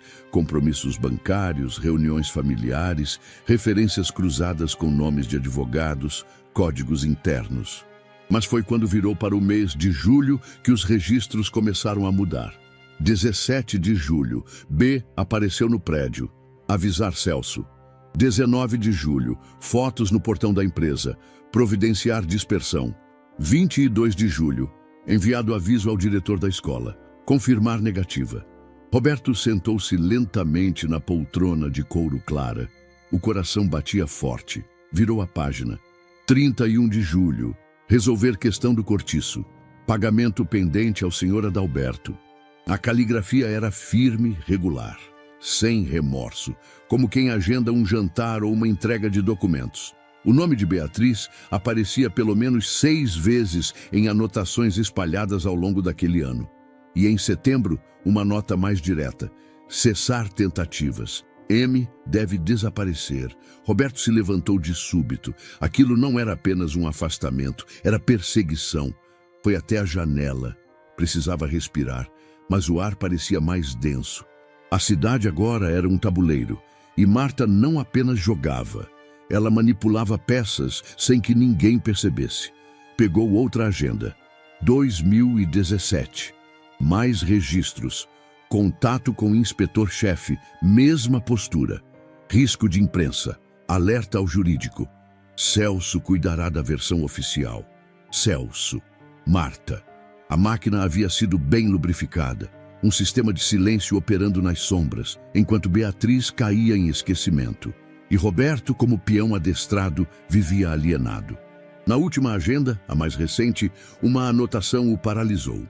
Filhas crescendo, talento com flauta, cuidado com visibilidade. Ela sabia das meninas, sabia onde estavam, sabia do que faziam. E mesmo assim, não interveio. Ou pior, vigiou. Ele fotografou todas as páginas relevantes, colocou as agendas em sua mochila e trancou o armário de novo. Passou um pano no tampo da mesa, apagando qualquer traço de sua presença. No elevador, o reflexo no espelho mostrava um homem diferente. Olhos duros, mãos firmes. O choque já tinha dado lugar à raiva. De volta ao apartamento, Lia e Luna estavam na sala, desenhando. Roberto largou a mochila no canto e se sentou no chão com elas. Pai, tá tudo bem? Ele hesitou, mas sorriu. Descobri umas verdades. Agora sei quem fez o quê. E agora? Perguntou Lia. Agora a gente vai em frente, mas sem mais mentiras. Luna entregou um desenho, um violino desenhado em giz de cera, com uma nota musical saindo dele em forma de coração. Para você lembrar de respirar. Ele segurou o desenho com as mãos trêmulas. Muito obrigado. Naquela noite, enquanto elas dormiam, Roberto abriu as fotos no celular. Ampliou uma anotação. Arquivo pessoal. Destruir até setembro. Mas setembro havia passado. E os rastros estavam vivos. A petição foi protocolada numa manhã fria e nublada, como se o céu também esperasse por justiça. 42 páginas detalhando as manobras silenciosas de Marta Antunes e Celso Andrade para apagar a existência de Beatriz e das meninas. Na capa, o título seco: Ação de responsabilização e revisão de tutela familiar. Mas entre as linhas jurídicas havia dor, omissão e um grito represado por quase uma década. Roberto não usou advogados da antiga firma. Contratou uma equipe externa, discreta, comprometida com a verdade. Fez questão de incluir cópias das agendas de Marta, os registros da escola, os cheques esquecidos e, principalmente, as cartas não enviadas. O documento foi entregue ao Fórum Familiar e, em paralelo, à Vara Cível. O nome Antunes nos autos causou alvoroço imediato. No mesmo dia, o telefone de Marta tocou dezenas de vezes. Celso foi citado formalmente no final da tarde. A guerra começara. Em casa, Lia e Luna observavam o pai com atenção. Ele tentava manter o semblante calmo, mas elas sentiam o peso daquilo. O silêncio nos intervalos, as ligações rápidas, os olhos fixos nas pastas e papéis. "Pai, a gente vai precisar sair daqui?" perguntou Luna, enquanto ajudava a lavar a louça. "Não, pelo contrário. Agora é que a gente vai ficar de pé. Mas eles são poderosos, né?" "São, mas a verdade é maior." No hospital, Beatriz já conseguia sentar na cama com apoio. O rosto estava menos abatido, os olhos mais firmes. Roberto entrou no quarto com um envelope na mão. "Estão nos chamando para a audiência preliminar sobre a guarda definitiva. E você foi convocada para depor." Ela engoliu em seco. "Como testemunha? Como peça central?" Beatriz olhou pela janela. Um instante de silêncio se fez, como se ela consultasse um velho relógio interno. "Vou. Tem certeza? Ainda está se recuperando." "Justamente por isso. Não posso deixar que a recuperação signifique calar de novo." Ele se sentou ao lado dela. "O seu depoimento pode mudar tudo, mas também vai te expor. Celso vai te pressionar. Marta vai desmentir. Eles sempre tentaram me silenciar. Mas agora, com as meninas protegidas, com você ao lado delas, eu posso suportar." A primeira audiência ocorreu uma semana depois. Sala simples, juiz atento, ar-condicionado zumbindo num canto. Marta entrou de cabeça erguida, acompanhada de Celso e 2 advogados de renome. Roberto sentou-se sozinho do outro lado, com sua equipe. Beatriz entrou alguns minutos depois, amparada por uma enfermeira. A tensão no ar era palpável. O juiz iniciou a sessão com os autos da guarda provisória e a contestação por parte da família Antunes. "Estamos aqui para determinar se o senhor Roberto Antunes está apto à guarda definitiva das menores Lia e Luna Lopes." Celso levantou-se. "Excelência, gostaríamos de esclarecer que houve um mal-entendido nos anos anteriores. A senhora Beatriz Lopes afastou-se por vontade própria e não houve interferência direta por parte desta família." Roberto apenas levantou uma das agendas. "Gostaria de apresentar, com autorização, as agendas pessoais de Marta Antunes, com instruções detalhadas de afastamento, bloqueio e perseguição à senhora Beatriz." O juiz recebeu o material. Fez anotações. Marta manteve a expressão neutra. Beatriz então pediu para falar. Levantou-se com dificuldade. Todos se calaram. "Excelência, durante anos tentei fazer contato com o pai das minhas filhas. Escrevi cartas, fui à empresa, liguei para números fixos, enviei bilhetes, fui barrada. Por segurança, por advogados, por gente que dizia me proteger. Mas eu só queria que minhas filhas tivessem um pai. E fui impedida." "Pode afirmar que houve perseguição intencional?" "Sim, as anotações de Marta confirmam isso. E os advogados da empresa, sob comando do Dr. Celso, ameaçaram instituições públicas para que minha presença fosse apagada." Marta pediu a palavra. "Excelência, com todo respeito, minha intenção era proteger meu irmão. Ele estava prestes a assumir uma multinacional. Não podíamos permitir escândalos. Essa mulher sumiu. Depois apareceu com 2 crianças. Beatriz a encarou. "Eu sumi porque você apagou meu caminho. E agora ele encontrou."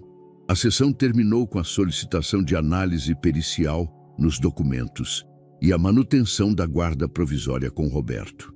Na saída, Beatriz e Roberto se entreolharam. Nenhum dos dois sorriu. Mas ali, no corredor frio do tribunal, uma pequena guerra havia sido vencida. Ela se chamava Júlia Vasconcelos. Tinha 27 anos, era recém-formada em jornalismo investigativo e dirigia um pequeno canal independente e um blog pessoal que atraíam 10.000 seguidores. Nada chamava a atenção até então. Mas ela tinha 2 traços raros: insistência e intuição.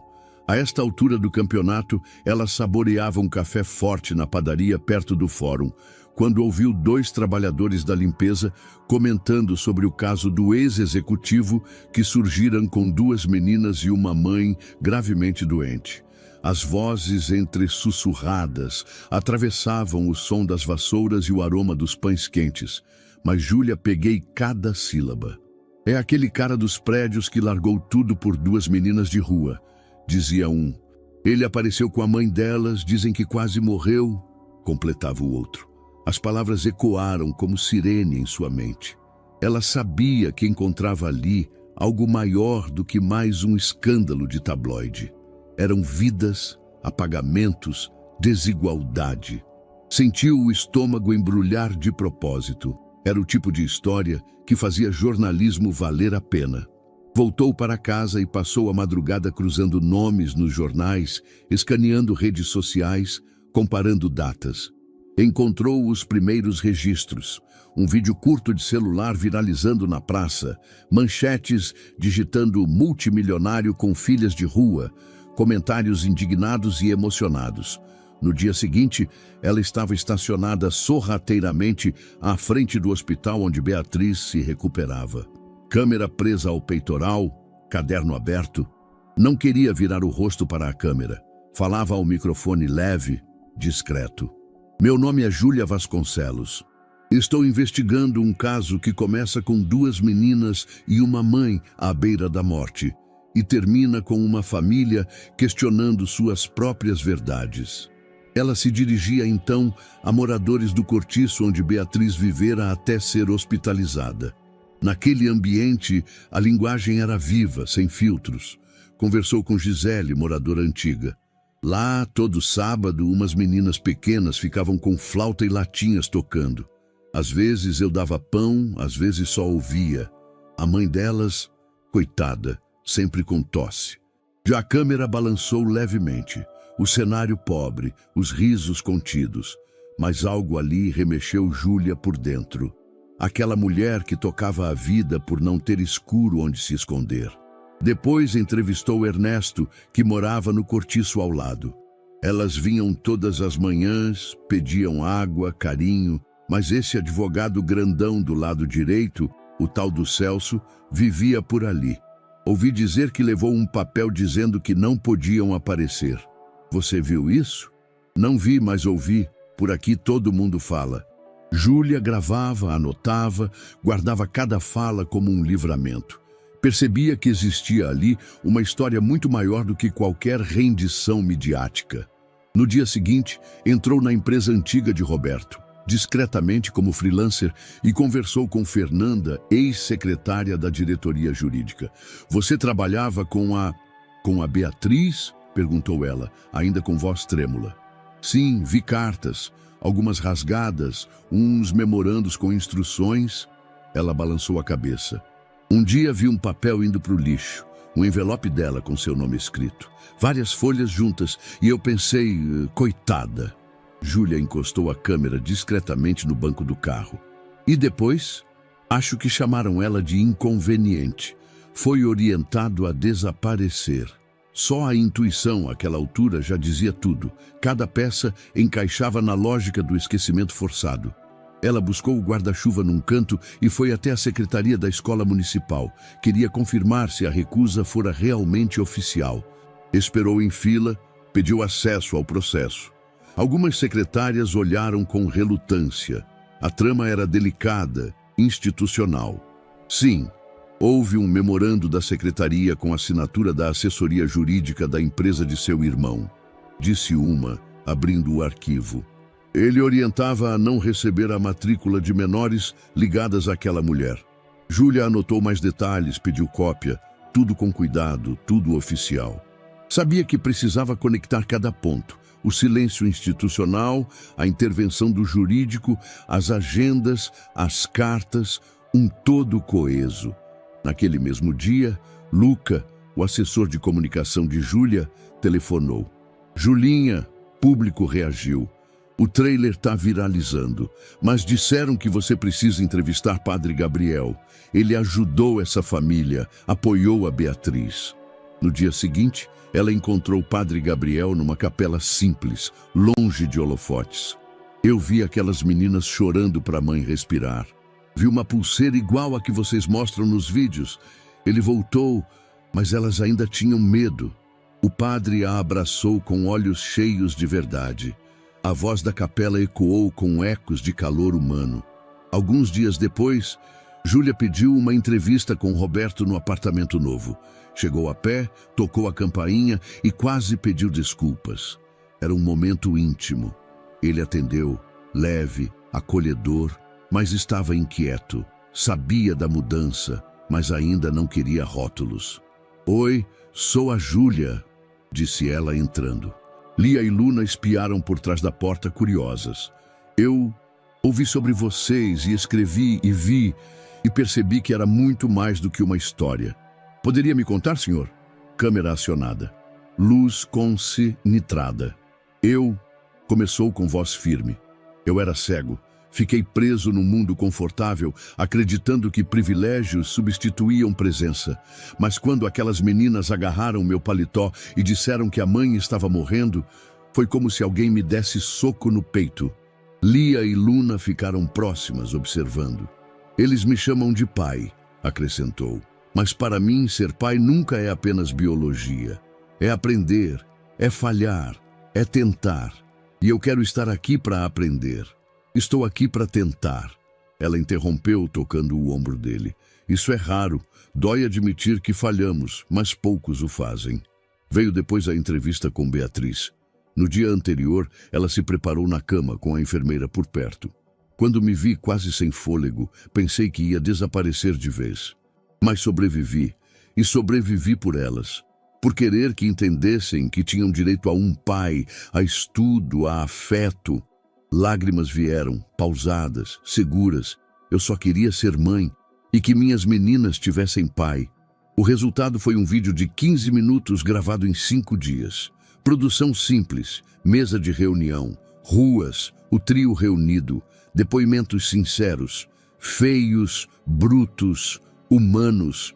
E as falas, quando as notas não bastam, a história de Beatriz, Lia e Luna. Foi ao ar numa terça-feira à noite. Até a madrugada atingira 50 mil views. No dia seguinte, sites maiores repercutiram, junto de artistas e influenciadores. Nas redes sociais, o que começara como hashtag Vozes que não se calam ecoaria em outras redes. Colunistas escreveriam sobre maternidade invisível. Debates emergiriam sobre desigualdade, silenciamento e poder. A manhã da audiência decisiva chegou envolta de tensão. O fórum estava lotado. Familiares, advogados, jornalistas e até moradoras da antiga vizinhança de Beatriz. Entre eles, a jovem jornalista Júlia, presente discretamente ao fundo. Ao entrar na sala, Roberto sentiu a energia mudar. O formigolho no estômago veio acompanhado de silêncio respeitoso. Beatriz entrou apoiada por uma enfermeira. Lia e Luna se mantinham quietas no canto, com olhares curiosos. O juiz assumiu a palavra pontual. Esta sessão dará prosseguimento ao processo de guarda definitiva das menores e às ações de responsabilização contra Marta Antunes e Celso Andrade. O advogado de Roberto iniciou seu interrogatório com firmeza. Senhora Beatriz, o senhor pode confirmar que foi vítima de um processo sistemático de tentativa de afastamento de suas filhas e supressão de provas? Ela assentiu, visivelmente emocionada. Em suas. Nos impediram de estudar, de vê-las crescer. Escreveram cartas que não foram entregues, quantificaram nosso desaparecimento como risco à reputação. O advogado cruzou com o juiz. Pode descrever como isso te afetou? Ela engoliu seco. Quando tomaram minha voz, tiraram meu chão. Fui obrigado a escolher continuar invisível ou lutar. E lutei para que minhas filhas tivessem pai, identidade, família. O juiz fez anotações. Pediu silêncio. Foi a vez de Celso responder. Com voz firme tentou contornar. Excelência, sempre agimos para proteger a integridade da empresa e do senhor Roberto. Em momento algum houve intenção pessoal. Mas Roberto pediu a palavra com um olhar impenetrável. Eu apresento as agendas e correspondências que comprovam ordens diretas de Marta e comunicação formal de Celso, pedindo bloqueio de minha ex-companheira. O advogado adversário tentou minimizar. São apenas anotações informais. O juiz exigiu que todos os documentos fossem exibidos. Naquele instante, Marta ficou pálida. Sumiram as linhas duras que mantinham sua postura ereta. Celso mordeu o lábio. Outros ex-funcionários depuseram. A ex-secretária confirmou ter encontrado cartas rasgadas. O estagiário relatou as mensagens internas sobre monitoramento. A diretora da escola ratificou a carta do jurídico. Um coro de testemunhos convergiu numa mesma direção. Sim, houve sabotagem. A cada palavra, o silêncio reverberava. A defensoria pediu tempo para rebater. Por fim, o juiz se levantou. Considerando as provas apresentadas, agendas, correspondências lacradas, depoimentos consistentes, reconheço que houve interferência intencional e injustificável na relação familiar de Roberto com suas filhas e a mãe delas.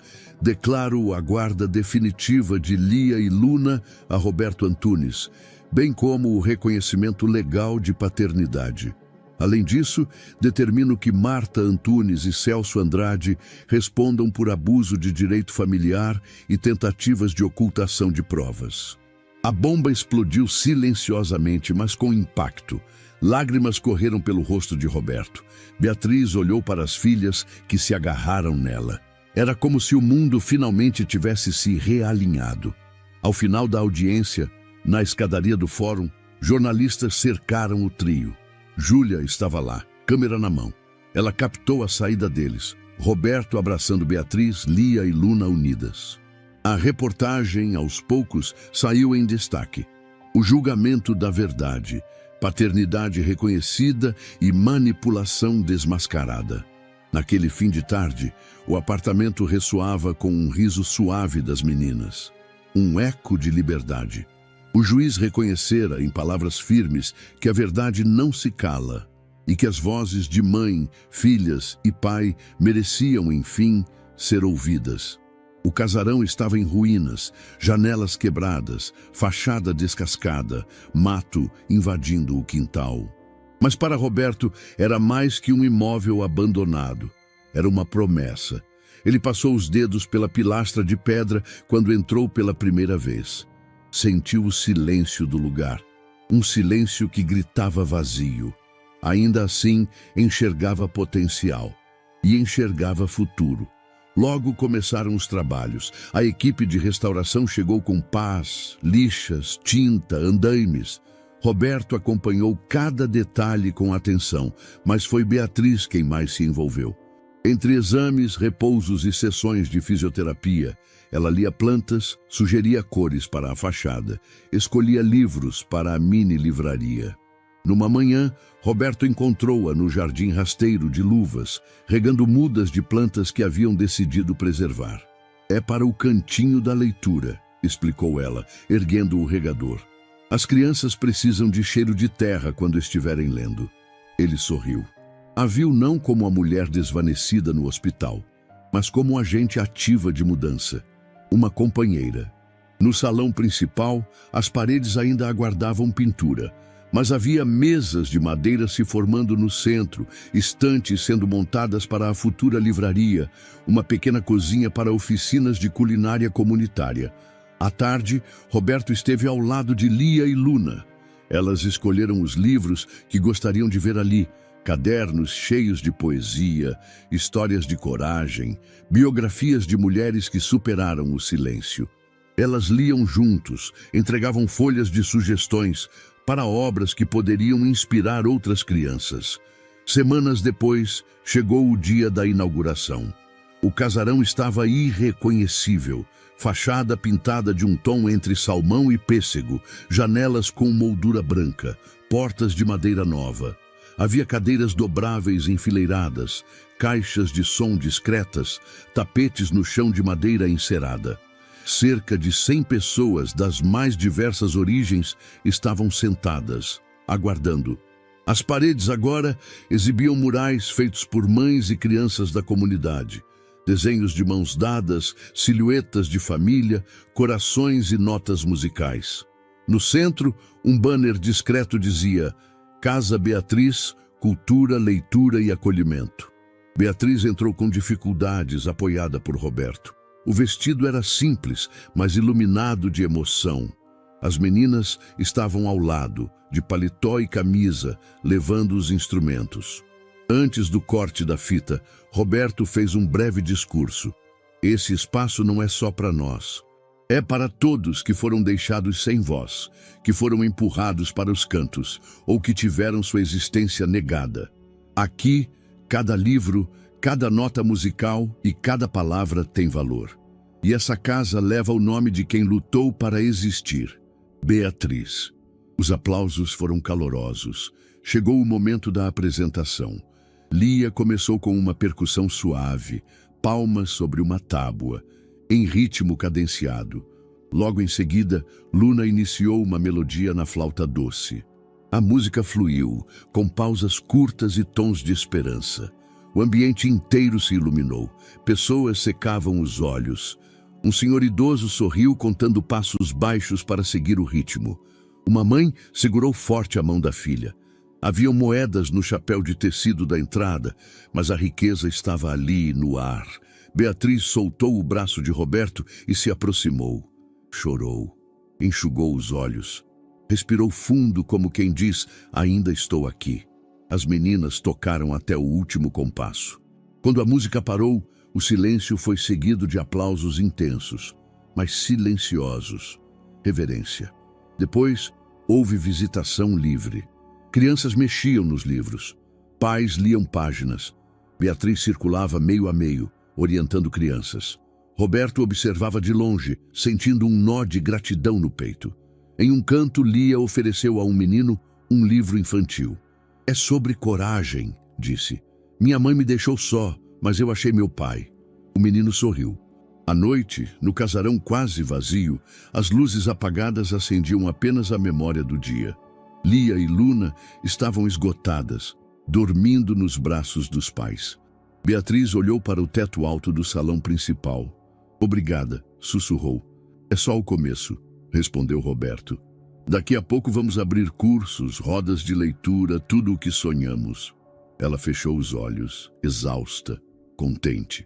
O lugar agora tinha vida, e ela também. Ele pegou a mão dela, sorriu. Aquela era a nova casa, o novo lar. A tradução viva de tudo o que reconstruíram juntos. Na manhã seguinte à inauguração da Casa Beatriz, o vídeo publicado por Júlia Vasconcelos alcançou a marca de 1 milhão de visualizações. As redes sociais ferviam. A hashtag Vozes que Não Se Calam estava entre os assuntos mais comentados. No Instagram, trechos emocionantes do documentário eram compartilhados com legendas como "Isso partiu meu coração", "História real e necessária", "Precisamos olhar para essas mães invisíveis". Influenciadores com milhões de seguidores gravaram reações chorando, comentando cada fala de Beatriz, cada gesto de Lia e Luna. Uma cantora pop incluiu um trecho do vídeo em seus stories escrevendo: "A música delas tocou mais que muitos discursos. Que força!" No YouTube, o documentário ocupava o primeiro lugar em alta. Os comentários se multiplicavam em dezenas de idiomas. Eu sou mãe solteira, e essa história me rasgou por dentro. Meu pai me negou a vida inteira. Obrigado por me lembrar que não é minha culpa. Não é sobre caridade, é sobre reparação. Na Câmara dos Deputados, um pronunciamento foi feito por uma parlamentar da Comissão de Direitos Humanos. O caso de Beatriz Lopes não é um ponto fora da curva. É a prova da curva torta do sistema.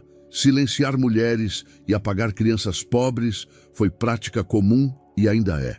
O nome Casa Beatriz passou a ser citado como referência em políticas públicas.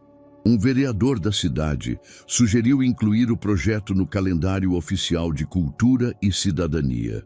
Júlia, a jornalista, mal conseguia lidar com os convites. Canais grandes queriam entrevista. Universidades queriam que ela falasse em congressos. Ela, porém, continuava firme em sua postura. Não sou protagonista, só fui o canal. A voz é delas. Ela publicou um segundo vídeo, mais curto, apenas com depoimentos de mulheres que passaram por algo parecido com Beatriz. Foi outro impacto. Enquanto isso, no apartamento, Roberto, Beatriz, Lia e Luna assistiam a tudo com olhos arregalados. "Pai, a gente está na TV", disse Luna. "Esse moço aí falou meu nome", apontou Lia, surpresa com um comentarista que citava a apresentação musical delas na inauguração. Beatriz olhou para Roberto contida. "Eu ainda não entendi o que está acontecendo. Está acontecendo que as pessoas estão ouvindo finalmente. A verdade deixou de ser só nossa."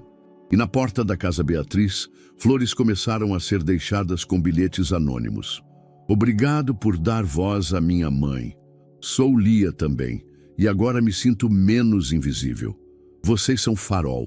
Pais chegavam com filhos, mães com crianças no colo, educadores, artistas de rua, vizinhos, todos queriam visitar, tocar, ouvir. Um garoto de 12 anos perguntou se poderia doar seus livros preferidos para a livraria da casa. Uma menina deixou uma flauta de brinquedo com um bilhete, para outras meninas tocarem quando tiverem medo. Na manhã de sábado, um pequeno grupo se formou em frente à praça, onde Lia e Luna haviam tocado pela primeira vez. Sem aviso, sem estrutura, só emoção.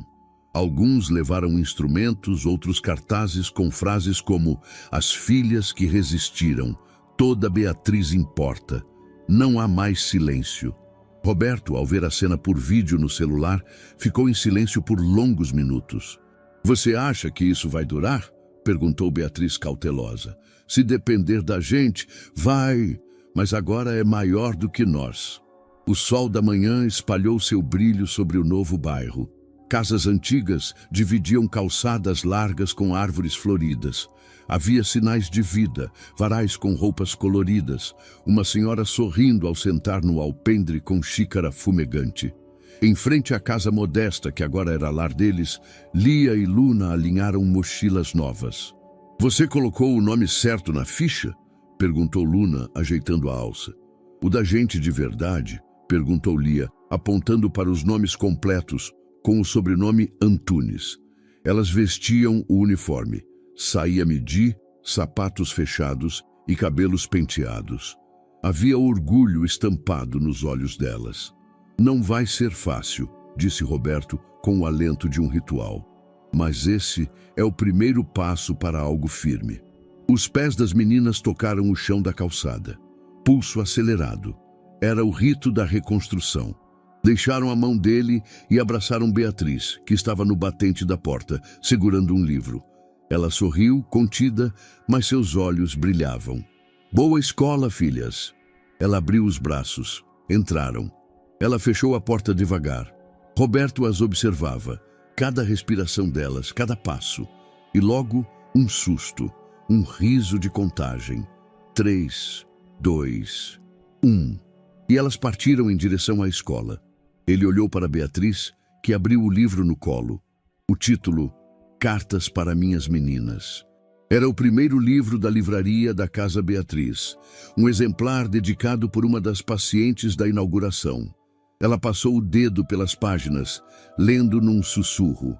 Lá atrás, o sol refletia no parapeito, iluminando o rosto dela, seus fios quase dourados pela luz suave. Sua expressão era de paz, reconstrução. Aquilo que há meses parecia impossível estava ali. Uma mulher que leu, um pai que espera, um lar que respira. Ele permaneceu em silêncio, os olhos fixos no livro, no rosto dela, no lugar que construíram juntos. De volta à praça, local do primeiro encontro, a música das meninas ecoava. Desta vez, quem tocava era um pequeno grupo da comunidade, uma flauta, um violão, um tambor caseiro. A melodia era sutil, adaptada da música que Lia e Luna costumavam tocar. As notas subiam por entre as árvores e alcançavam quem passava. As pessoas paravam. No banco, um homem idoso ergueu a cabeça. Uma mulher puxou o filho pelo braço para ouvir. O som cruzou carros e buzinas, parando o mundo por alguns instantes. As imagens se misturam na mente de Roberto. O café queimado da rotina, as gravuras das meninas, o banco do hospital, o casarão com as paredes coloridas, o tribunal vazio daquele retorno. Tudo convergia para um único instante, o nascimento daquilo que existiu o tempo inteiro. Ele se afastou da varanda, fechou o livro com cuidado. Andou até a grade da praça. A música crescia. Pensou em cada lágrima, cada confronto, cada palavra dita e, principalmente, a que não dissera antes. Obrigado. E enquanto os acordes subiam, sentiu que o ato mais corajoso de todos havia acontecido. Eles continuaram. E desta vez, por verdade. E aí, o que achou dessa história emocionante? Conta pra gente nos comentários. Vamos adorar saber a sua opinião. Não esquece de deixar seu curtir para apoiar o canal e se inscrever para acompanhar as próximas histórias. Até a próxima!